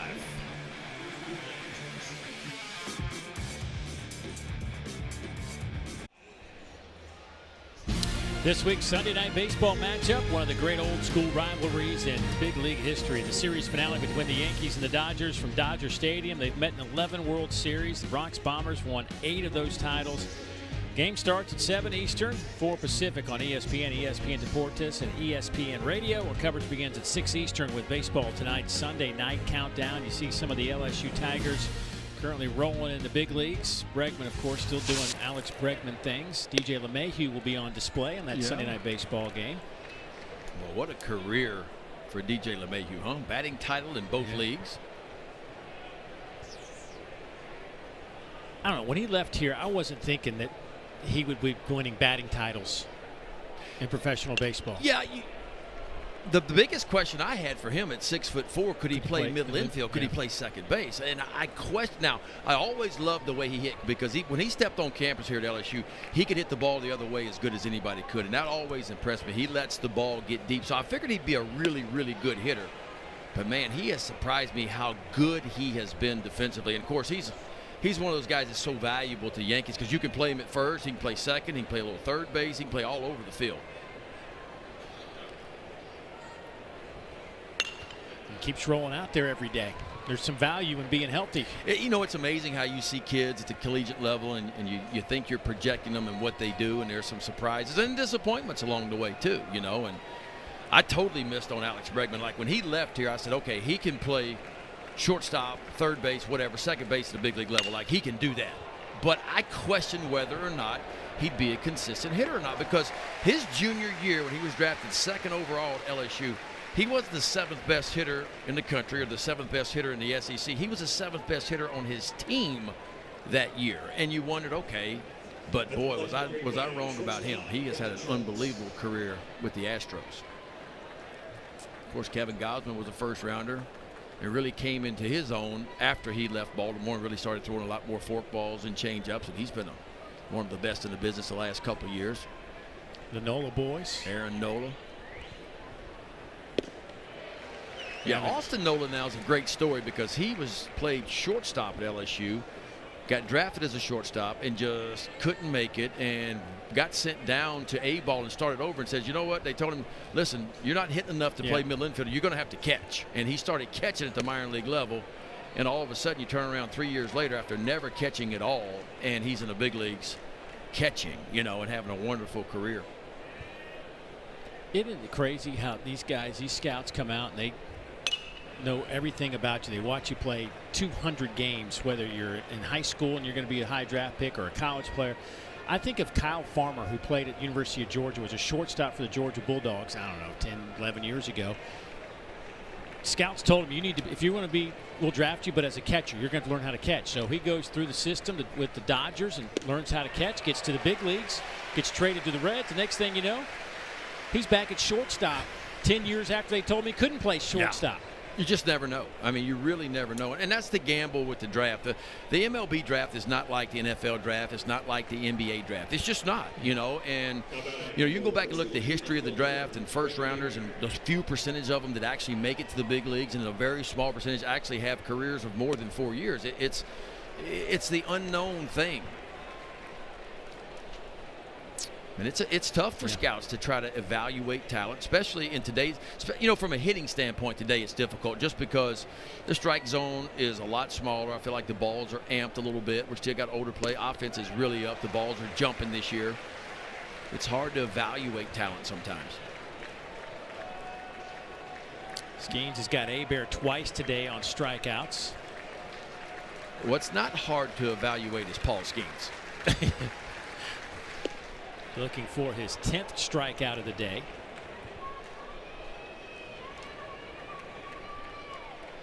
LSU has scored in all but one inning today. They've put together 10 hits and 6 runs. Skeens has held Tulane to 3 hits. And there is his 10th strikeout. His 13th game with double-digit strikeouts. I mean, it is just impressive. There's not much else to say. Not many like him in the game.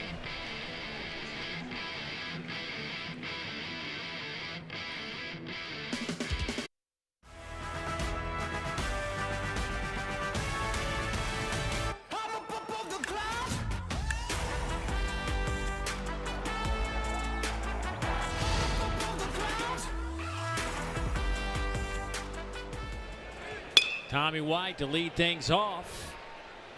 A little chopper to short. Well done there by Schultz. Going in the hole to make a nice play and record the out. Tommy White.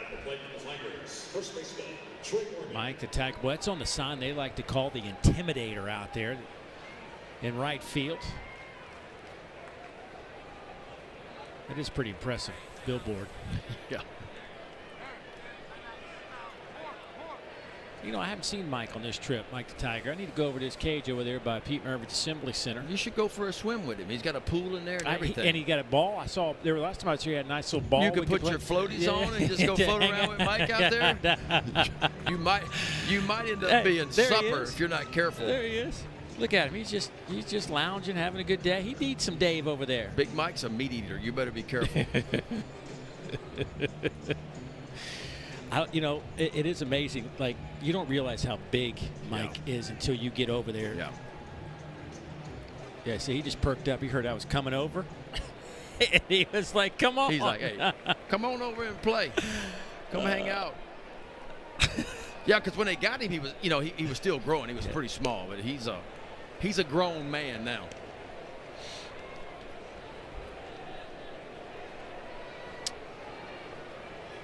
Trey Morgan looking for his first hit today. There is a swing, 1-1 to count. He didn't like it, but not much he can do about it now.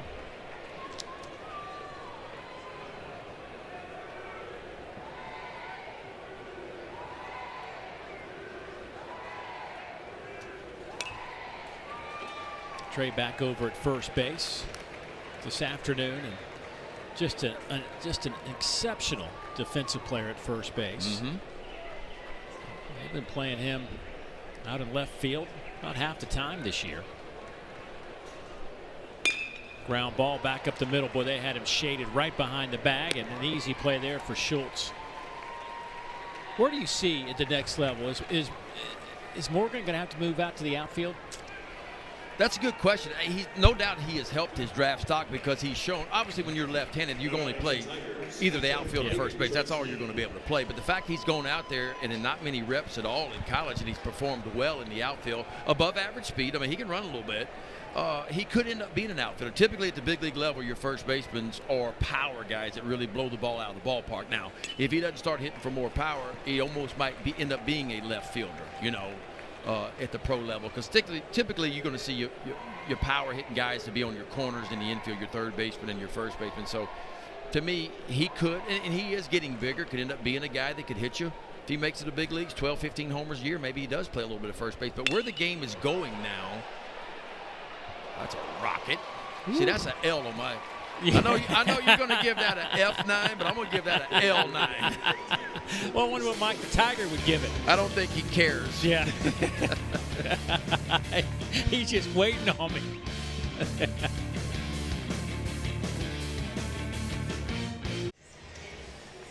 ESPN is the home for the NCAA College Baseball Regionals. For around-the-clock multi-game coverage, scan the QR code below. ESPN Plus subscribers can access expanded coverage with Squeeze Play.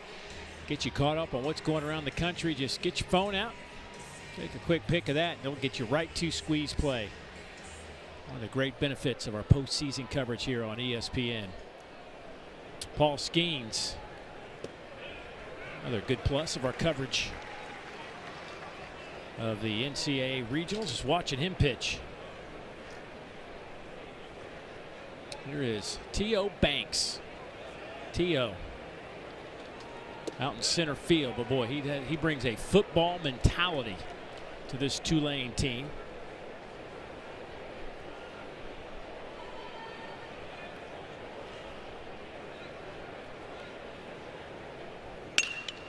Get that ball on the button out to center. Dylan Cruz out to the warning track and makes the catch.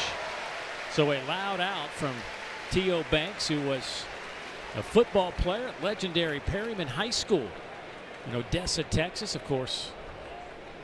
A high school that was featured on Friday Night Lights. Yeah, there he is. One of my favorite movies. Middle linebacker. I like that. Boy, that was a good movie. Yeah, he put a charge into that one. 18 homers on the year for T.O. Banks. Wind kind of drifting in, which is a little bit different wind that you normally see at the box this time of year. Typically, you got south winds. Boy, right underneath the glove of Jordan Thompson. So 2 balls hit right on the button. Oh, and Marquette is seeing it well. One of the few seeing it well off of Paul Skeens. 2 for 3 day for him. And pretty much both of his base hits right back up the middle.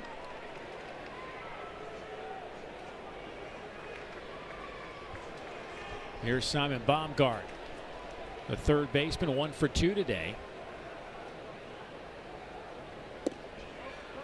There is no activity up in that LSU bullpen. Just curious too about pitch counts. I guess you run, I would think with Skeens, if you know you're anticipating, your hope is to get to the Super Regional here in Baton Rouge next week, and so get him throwing 90, 100 pitches today, just a normal everyday start, I would guess. 100%. Right? Yeah. He's been anywhere from 90 up towards 116, 117. I think that's kind of where you'll see him today. Because if you're Jay Johnson, obviously you want to save as much pitching as you can. If you can get 7 or 8 out of Skeens, obviously just one inning that you got to pick up on the back end. Now Skeens has averaged 6 innings per start this year is what he's averaged. But he's been efficient today for the strikeouts that he has, and he's got 10 of them. His season high from an innings perspective, he went 7 1/3 versus Auburn. To your point about there just hadn't been a whole lot of lengthy games for Skeens. And anytime he's on the bump, the K-Lady. Skeens. The K-Lady has been busy today.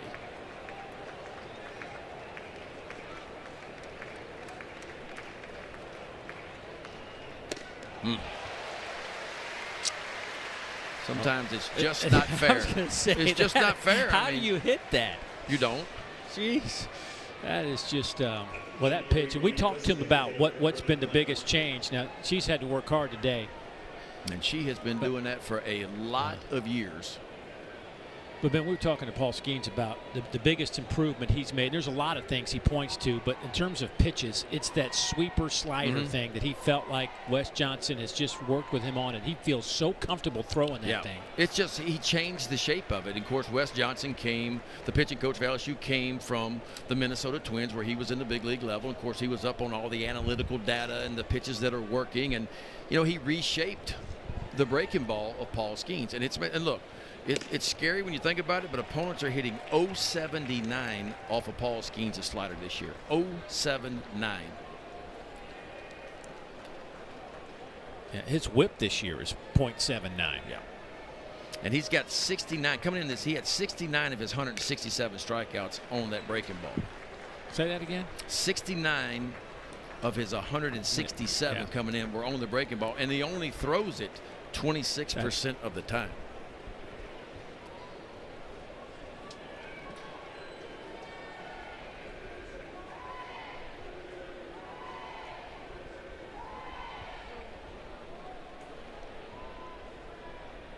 Lambert. That one just misses 98 miles an hour. And it's a really cool story. And he told us the story, you know, about how when he was at Air Force, you do Air Force things. You get up at 5:30 in the morning and you do cadet stuff. That's what you do. And then what time you have left over, you devote it to baseball. High in the air, out to right center. Cruz with a long run. He's tracking to the wall. This one is out of here. A 2-run homer for Tulane.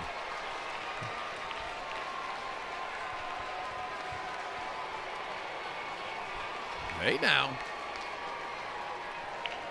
Mr. Brennan Lambert with his 10th long ball of the year. 3-1 count. And he kind of got himself, and Paul Skeens has not been behind too many Tulane hitters, but he guessed fastball. And I tell you what, he got one on the outside part of the plate. Now, it was elevated enough, but he didn't try to pull it. He lets those hands go first, and his barrel right behind it. And he just powers it out toward right center field. And all of a sudden, it's a 6-2 game now. That is the 7th home run allowed this year by Skeens. That one's off the end of the bat from Jacob LaPrairie. That was an impressive swing by Mr. Lambert. His 10th long ball, his 52nd RBI of the year. Just took over the team lead in the RBI department.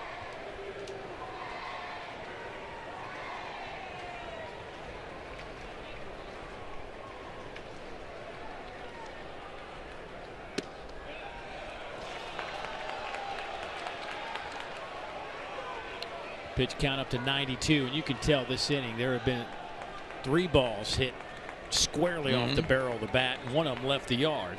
Yeah, the velo's still there, right? But there's a difference between velo and then the life that's on the fastball. Because sometimes, you know, when a pitcher starts to tire a little bit, it's not the velocity, it's the life that's on the ball. Maybe the ball gets elevated a little bit more.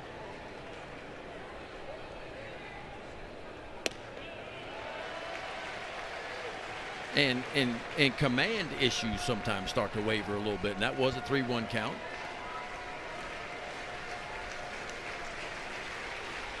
No activity in that LSU bullpen. They're trying to get Skeens to the dugout here, and that one is just off the plate. It's 3-2 now. Boy, the infield was running toward the dugout.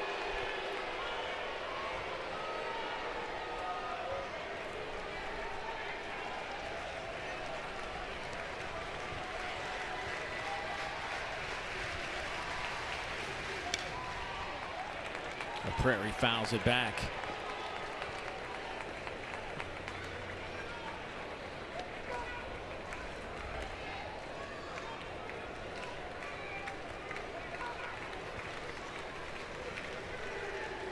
Second full count of the day for Paul Skeens.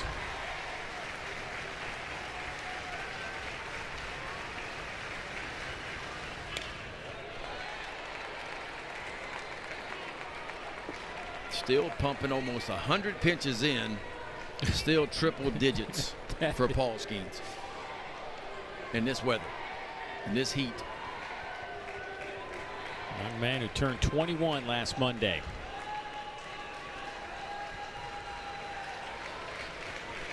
We tend to forget he was last year's John Olerud Award winner as the best two-way player in college baseball when he was with Air Force. That one's hit on the button. Cruz had an unbelievable break on there, made it look easy. 98 pitches, but one of them left the yard. Yeah, Brennan Lambert, how about this? 6-0 ball game, but not any longer. Brennan Lambert just powers this 3-1 fastball out towards right center field. His 10th homer, 52nd RBI, and we got a 6-2 ball game.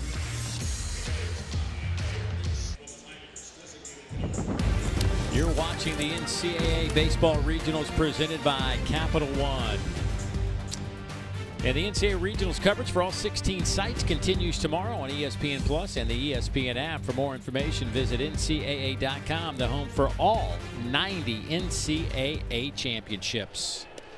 We move to the bottom of the 7th inning in a 6-2 ball game. Cade Beloso, a graduate student, will start things off for LSU against Michael Lombardi, freshman right-hander out of New York. Pumps a strike in there. It's 0-2 on Beloso. Cade scored a couple of runs today.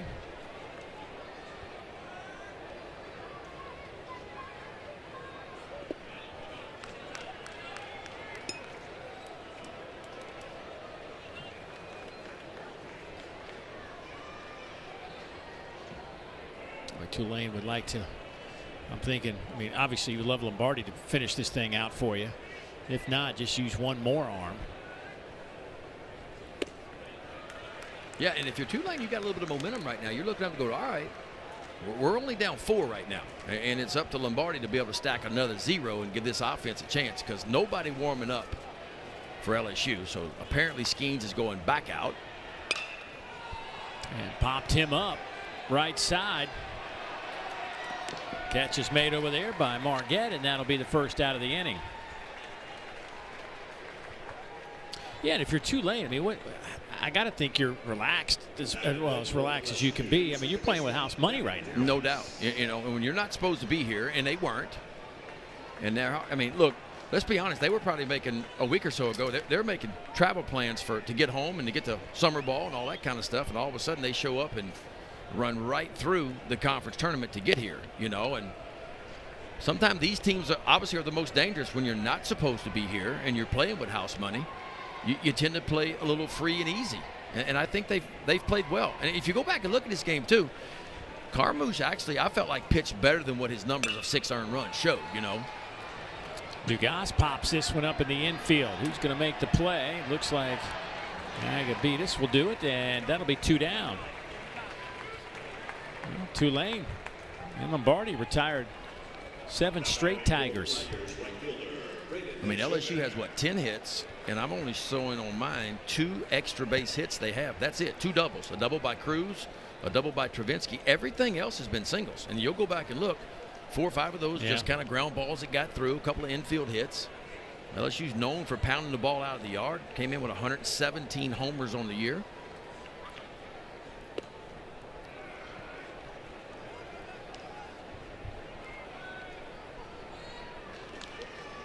Coach Jay Ullman over there telling us, yeah, the record doesn't look good, but we didn't play as poorly as that would indicate. Right. And when you get to this time of year, the records don't matter anymore. The numbers don't matter. The stats don't matter at all. I mean, we'll just take everybody back to last year this time when a team by the name of Ole Miss made it into the NCAA tournament. Most people felt like they were the very last team to get in. And yet they go on this incredible run and win the national championship.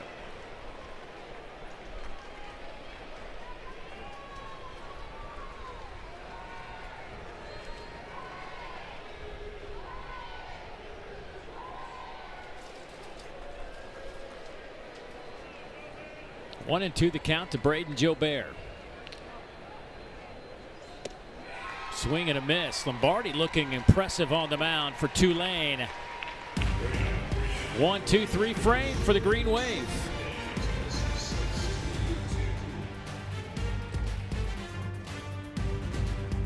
Capital One rewarding performance, and it's pretty easy to pick out who the winner of that one is. Paul Skeens. Paul Skeens has just done Paul Skeens things yet again. And look at that, a catch between the legs. So 11 punch outs on the day and a little line drive right between the legs for a double play. Paul Skeens just 2 outs away from his longest outing of the year. 7 1/3 is his longest. 13th game this season with at least 10 punch outs.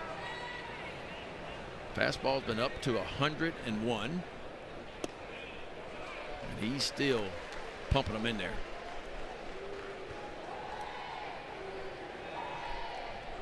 And there is some activity in the LSU bullpen. Nobody's throwing yet. But there are some guys down there now.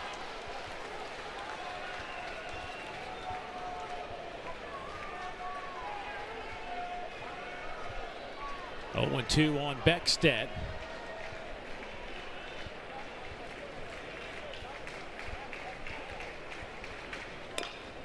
High chopper. Tommy White will charge. Field throw. Well done.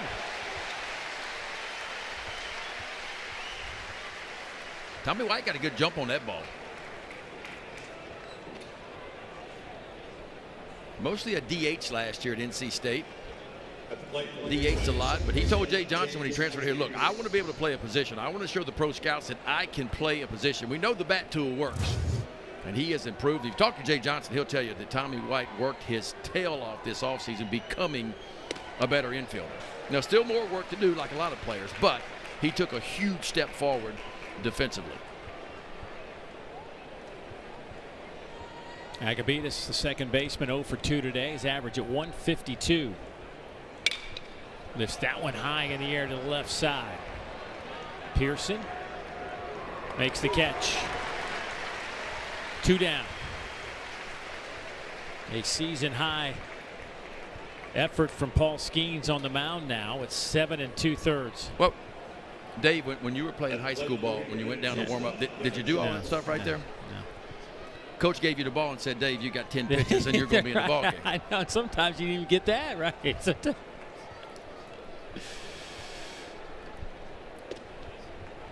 Skeens misfires. By the way, Skeens, the last time he went 8 innings was in May of last year when he was with Air Force against San Jose State. That was a career high for him, 8 innings. Trying to match that with one more out. Gavin Schultz, a 9-hole hitter, looks at a strike. And we're still pumping 9-9er.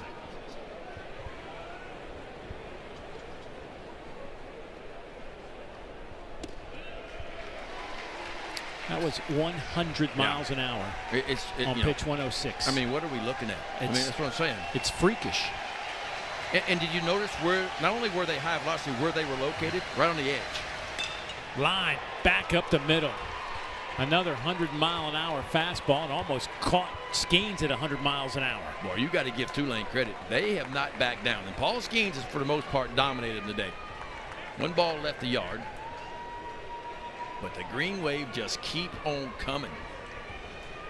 So Schultz had a great AAC tournament. And that's a big base hit because that rolls it right back over to the top of the lineup.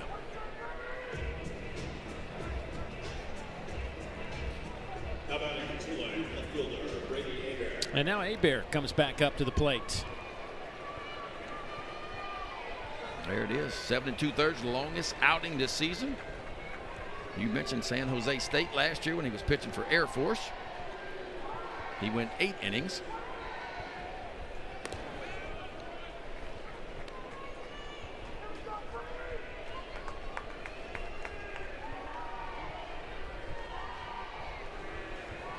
Hebert was hoping they might gone to the bullpen by now. He struck out 3 times. Close play over at first base.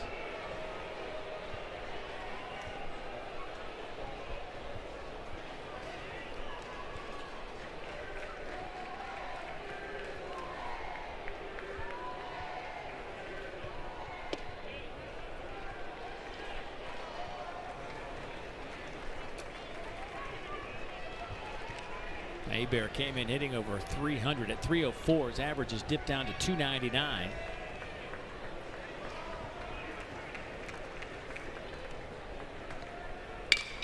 That ball is right back up the middle. Couldn't tell if Skeens got a piece of that one. They'll have him at the corners, first and third. And here comes T.O. Banks to the plate, who hammered one out to center field his last time up. Yeah, and all of a sudden the tying runs in the on-deck circle. Still nobody warming up, but you got to think it's coming. Head coach Jay Johnson out for a quick visit.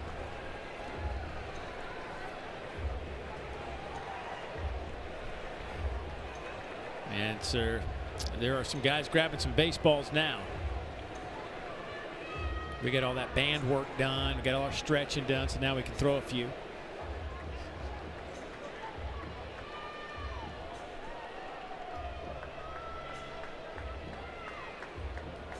Yeah, looked like one of the left-handers, Ackenhausen, who's been really solid as of late. Guidry was up for a moment. Guidry was down there. That almost looks like Thatcher Hurd. It is. That's Thatcher Hurd and that's Ackenhausen. So that's the best 2 back-end guys for LSU right now.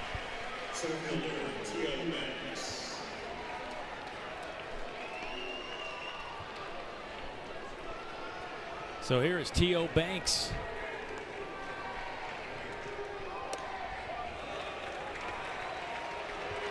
T.O. has popped up, struck out, and then hit a missile out to center field his last time up.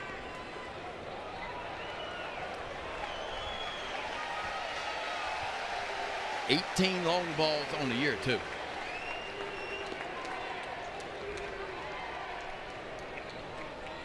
Banks ahead in the count, 1-0.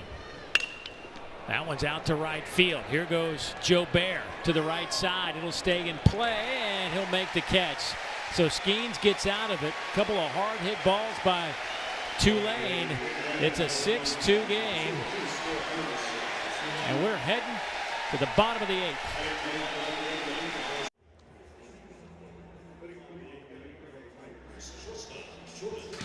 We'll have game 2 of the NBA Finals Sunday, 8 o'clock Eastern, 5 Pacific on ABC, ESPN Deportes, and ESPN Radio. Butler, Jokic from the Mile High City. Game 2, the Joker's triple-double. Led Denver to game 1 win. The big man with a triple-double, huh? How was he not your MVP? Come on. What are we doing, people? Got to spread the love around, right? He won too many of them. That's right. You can't win 3 in a row. I don't care how good you are. He's so savvy. I watch him like he taps rebounds. He doesn't, you know what I mean? Like he'll grab him if he needs to, but he'll start breaks just because of his back tap or something. I mean, he's just an artful player. There's a base hit from Jordan Thompson to start things off here in the bottom of the 8th for LSU. Yeah, nice day for Jordan Thompson. 2 for 3 day, and LSU would love some insurance here.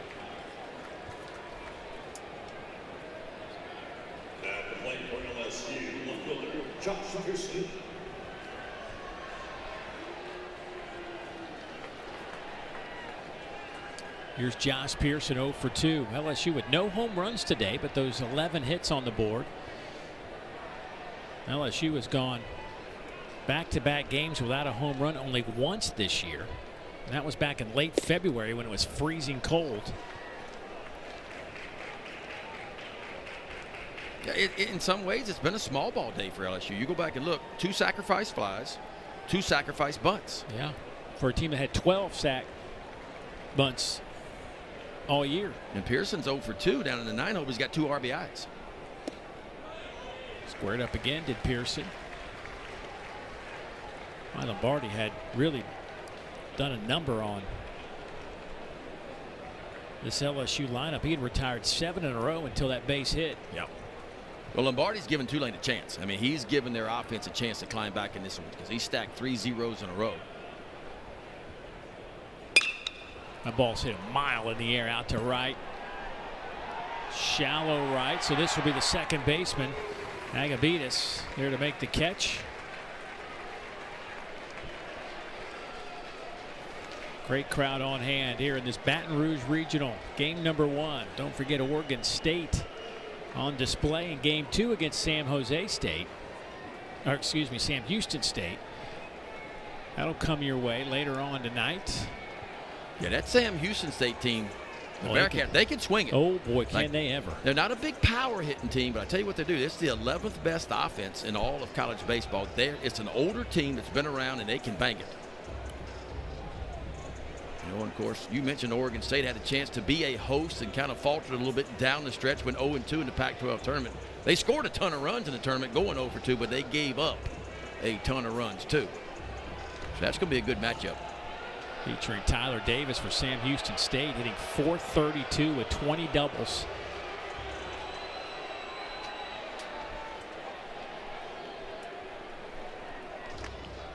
So with 1 out, here comes Dylan Cruz, who's 3 for 4 today. His average has ticked up to .427.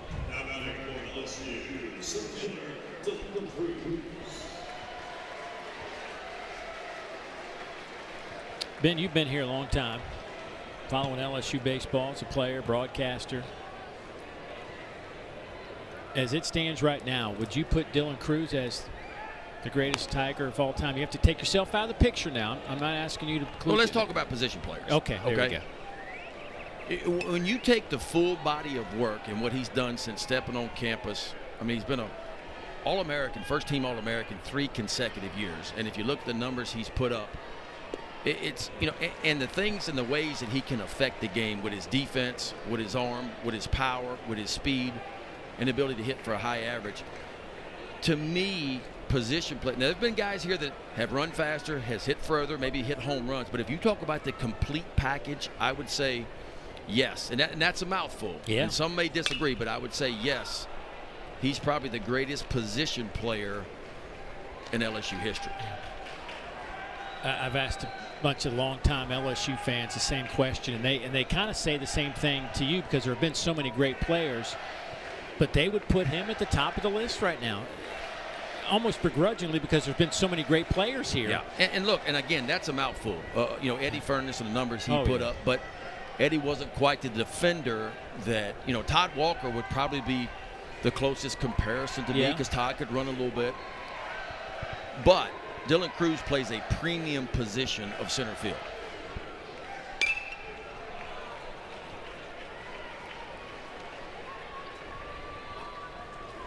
There's Eddie Furness. That, by the way, is Dr. Eddie Furness now. That's just something I just never got into that much school. There's our buddy Todd Walker, who was honored at the SEC baseball tournament this year as an SEC legend. And he's certainly right there with Crews, no doubt about that. Called strike 3. Dylan Crews looks at a third strike. That'll be out number 2.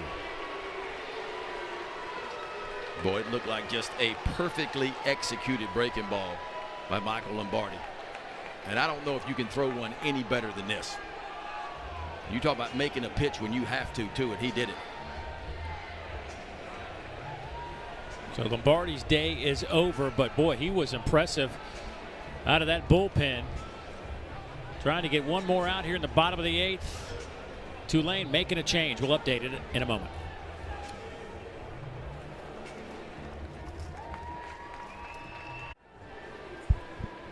Back here at Alex Box Stadium, LSU leads at 6-2 here in the bottom of the 8th inning, and a pitching change on the mound. Grant Clevenger, another freshman, grabbing the baseball out of Lawrence, Kansas. Another big guy, huh? 6'5", 210. Making his 20th appearance. ERA's elevated, 20-30. He's punched out 32. That is a big number. 23 walks, a little bit of a concern. And you're wondering why they would go from a guy, Lombardi, who has been on a roll out of the bullpen, when you get a righty-righty matchup, to go to a left-hander, and that's because Tommy White splits tell you so. He's hitting .250 against lefties, .457 against righties. There you go. Boy, Lombardi was outstanding, too. 3 2/3 innings of work. Only 2 hits. Of course, did not allow a run. He was responsible for the runner at first. 1 walk and 2 punch-outs, but the freshman shined today on a big stage. So you don't get apples if you don't pitch well. No. Well, you get 2 apples today. That's how good a day he had. And here's Tommy White, 1 for 3 today. His base hit came back in the first inning and then was quickly involved in a double play. He'll have a runner at first.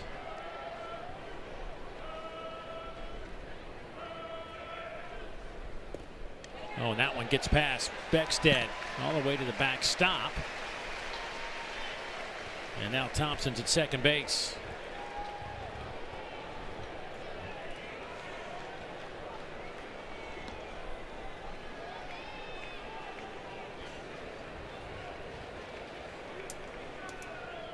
LSU 3 for 10 today. Runners in scoring position.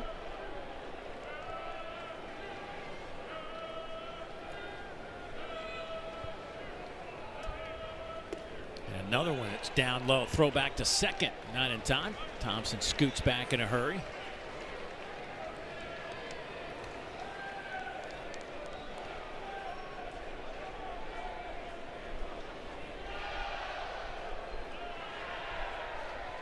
Look how wide he gets. And he'll even get wider in a 2-strike count. But I think that's why the bat-to-ball skills, it's not a lot of wasted motion. It's not a big high leg kick, a big stride forward. He just kind of stays balanced in the box. Just Tommy White. And somehow, even with that stance, he's able to create a lot of power. Well, they're just going to go ahead and put Tommy White on. It was a 3-0 count. And that'll be it, apparently, for Clevenger, and they'll go back to the right-hander.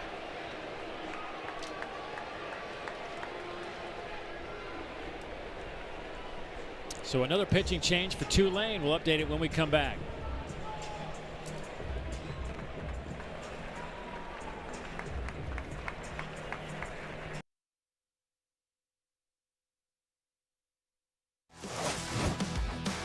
Squeeze Play, where we bring you the best moments of all around college baseball. We go up, top goal.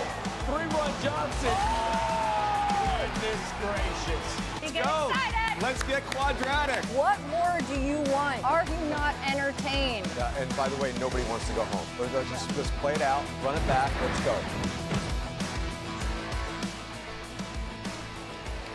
Nothing better when you get Mike Rooney on a roll in Squeeze Play. It is worth every moment of your time. Be sure to scan the code and it'll take you right to Squeeze Play. It's pretty simple. I mean, it can't be any easy. Even Ben figured it out earlier today. That's how easy it is. Yeah, I'm not really good at that stuff, and I figured it out.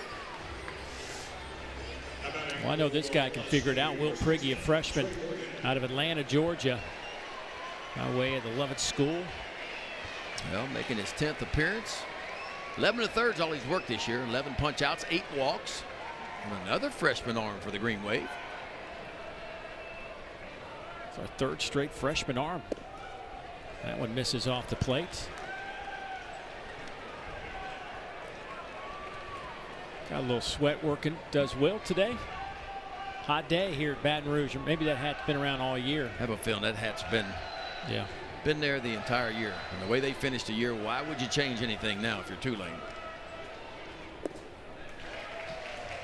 That one misses 2-0. Trey Morgan looking for his first hit today. Will Prigge came here kind of as a two-way guy, as an infielder, and they discovered that he had some tremendous spin on his breaking ball. And one hops that one up there. And started using him more on the mound and had some health issues throughout the year and didn't pitch as much as they would have liked to have used him, but healthy again. But yeah, you talked about it. There are some exciting young arms to work with if you're a Tulane fan moving forward.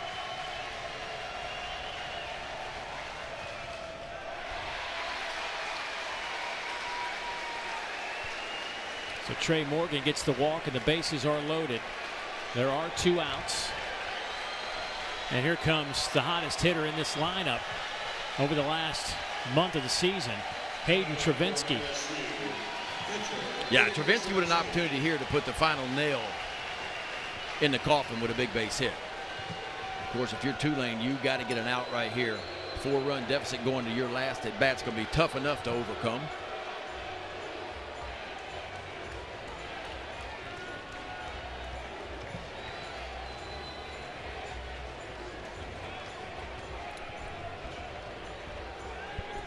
Just wonder if Jay Ullman is buying a little time to get another arm ready to go. Yeah, there's a right-hander down there getting ready quickly. Travinski 3 for 5 with 6 runs batted in with the bases loaded this year.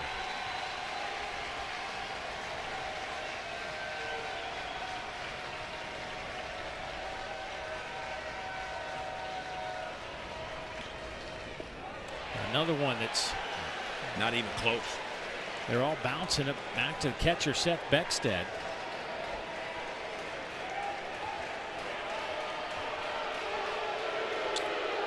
There is Jay Ullman out of the dugout.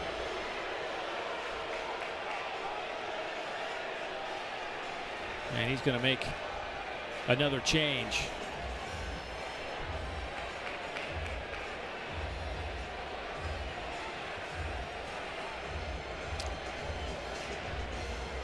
So another change on the way. Riley coming in. See if he can't get this 3rd out for Tulane.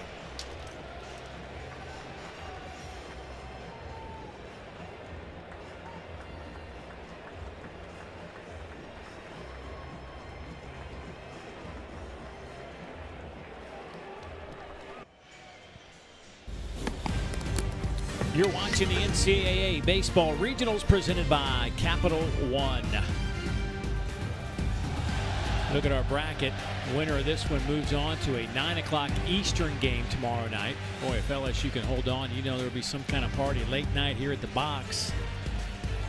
The loser will head into the elimination game, 3 o'clock Eastern tomorrow, against the loser of our next game, Oregon State and Sam Houston State, coming up at 8 o'clock Eastern time tonight. There'll be some late nights. You ready? I'm ready. I need you to get your sleep. I need you up beauty sleep. Take a whole lot of that, but I'll be ready for the game. If you show up tomorrow in a white tank top and some blue jeans and a cowboy hat and a with a big hat, buckle, yeah, you're going back to Atlanta. I am. I've seen enough. Here is Colin Riley making his 21st appearance. He has a brother pitching over there for Vanderbilt, Patrick Riley.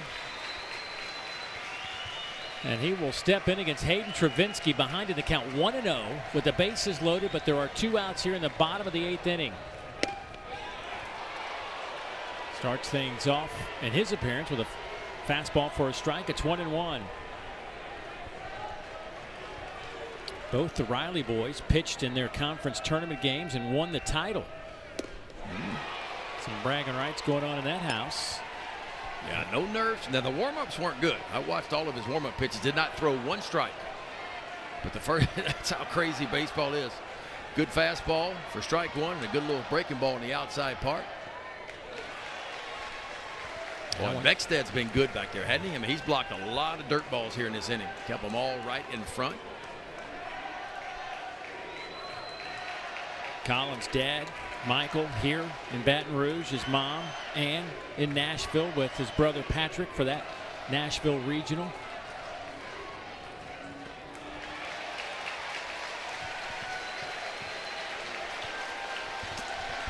There's Thompson over at third base.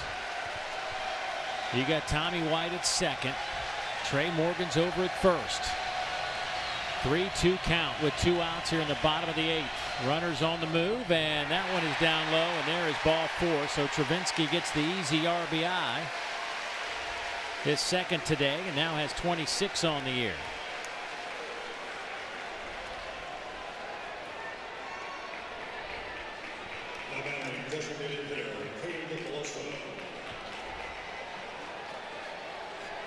So we've had 3 consecutive walks now. Well, and that's kind of been the story with Tulane's pitching staff this year. A lot of walks on the year. And now Cade Beloso steps in. Ground ball to the right side. They had the shift on, and it works out well. They'll get the 3rd out, but LSU will tack 1 more on. So we will head to the 9th inning in a 5-run LSU advantage.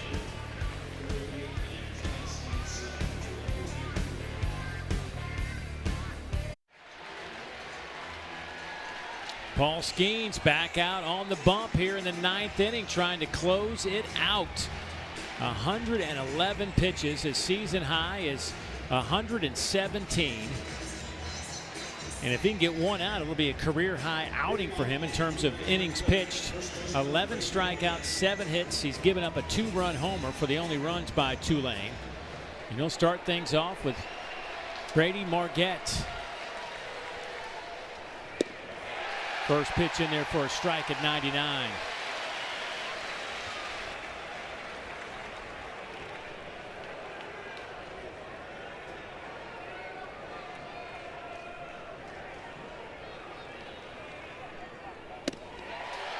That one just misses inside.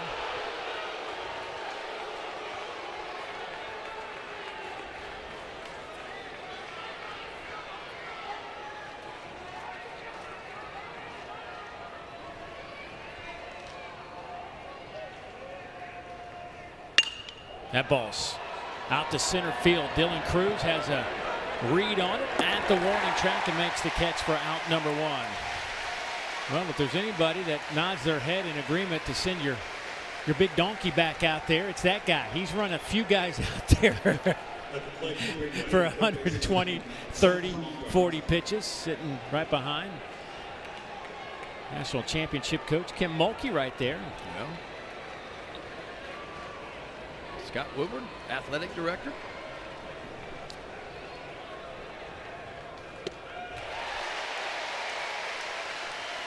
That's a powerful section.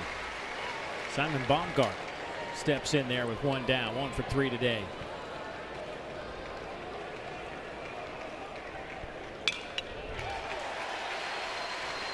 When Paul Skeens came out of the dugout between innings, we just had our camera was on Coach Burtman there. It was funny when Skeens ran out, the crowd erupted, and Coach Burtman just kind of nodded his head like, yeah. And he said, you've seen that look a time or two. Coach, am I going back out? Yes, you are. 0-2 on Baumgart. Oh, there's that sweeper, just misses.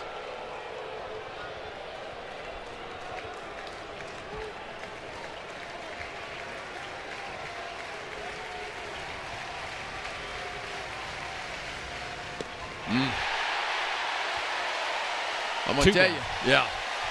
Anything turns like that should have a blinker on it, Dave Neal, because that's about as hard right to left as it gets. That is strikeout number 12, and the Tigers are 1 out away from moving on into the winners game tomorrow night.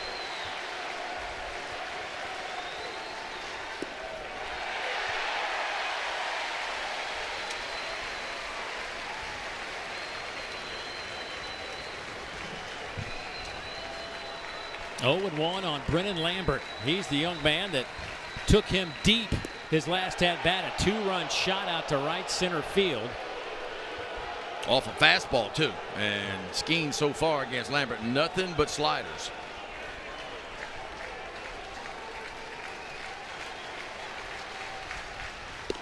There's a fastball. Look, still pumping 121 pitches in.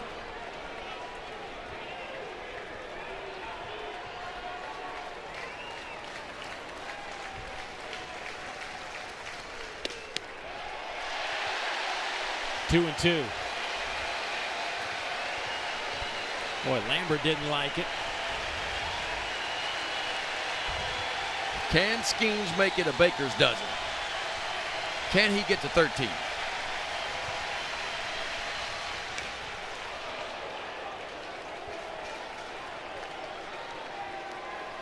Of all the things he's accomplished in his collegiate baseball career, the one thing he doesn't have is a 9-inning complete game.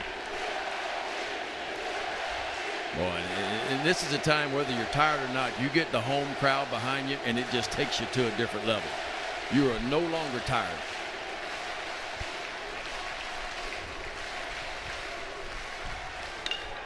High chopper. Ball game is over, and he's done it. Paul Skeens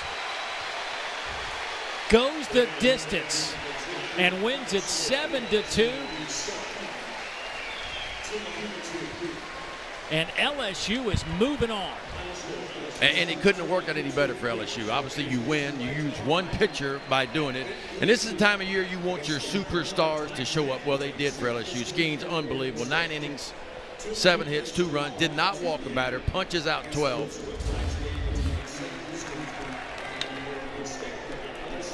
Napolt in at second base. He finishes it off, and Paul Skeens is fired up. And I tell you what. And how about Dylan Cruz? Your 2 superstars shows up. Dylan Cruz goes 3 for 5 in the day. LSU picks up 11 hits, 7 runs. LSU moves on to the winners game tomorrow night. We'll face the winner of Oregon State and Sam Houston State. But the story today was Paul Skeens. A complete game effort.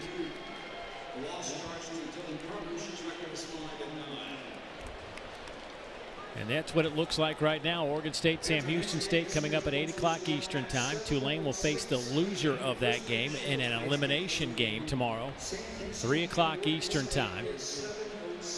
Tulane goes to 19-41 on the year. LSU will go to 44-15. And certainly in good position to come out of this Baton Rouge Regional. Well, let's take a look at Paul Skeens. Picked up 12 punch outs today. That was the first one around the inside part of the plate. He'd been that breaking ball whenever he wanted to, it felt like. And the command was outstanding again for Paul Skeens. Seemed like he could throw it in a coffee cup just about any time he wanted to. We saw the fastball tick up to 101. It was still 100 in the 9th inning. And if you look at the location of these pitches, he was spot on yet again today. No walks and 12 punch outs for Paul Skeens. And he joined just now. And Paul, Dave Neal, Ben McDonald, I got to ask you, you've accomplished a lot in your baseball career, but this is your first complete game victory, a 9-inning complete game. Was that in the back of your mind at all today? Not until I came. Not until I went into the dugout for the 8th. What was the conversation like between you and Coach Johnson about coming back out for the 9th? I said I want it, and he said okay. Pretty simple. Yeah, there you go. Pretty simple. How about the crowd, man? The crowd on their feet just buzzing. What's it like out there, man, trying to come down the stretch and finish it off right there at the end? I had goosebumps the whole inning. It was awesome to run out and hear them, cheering. That was one of the coolest moments of my career.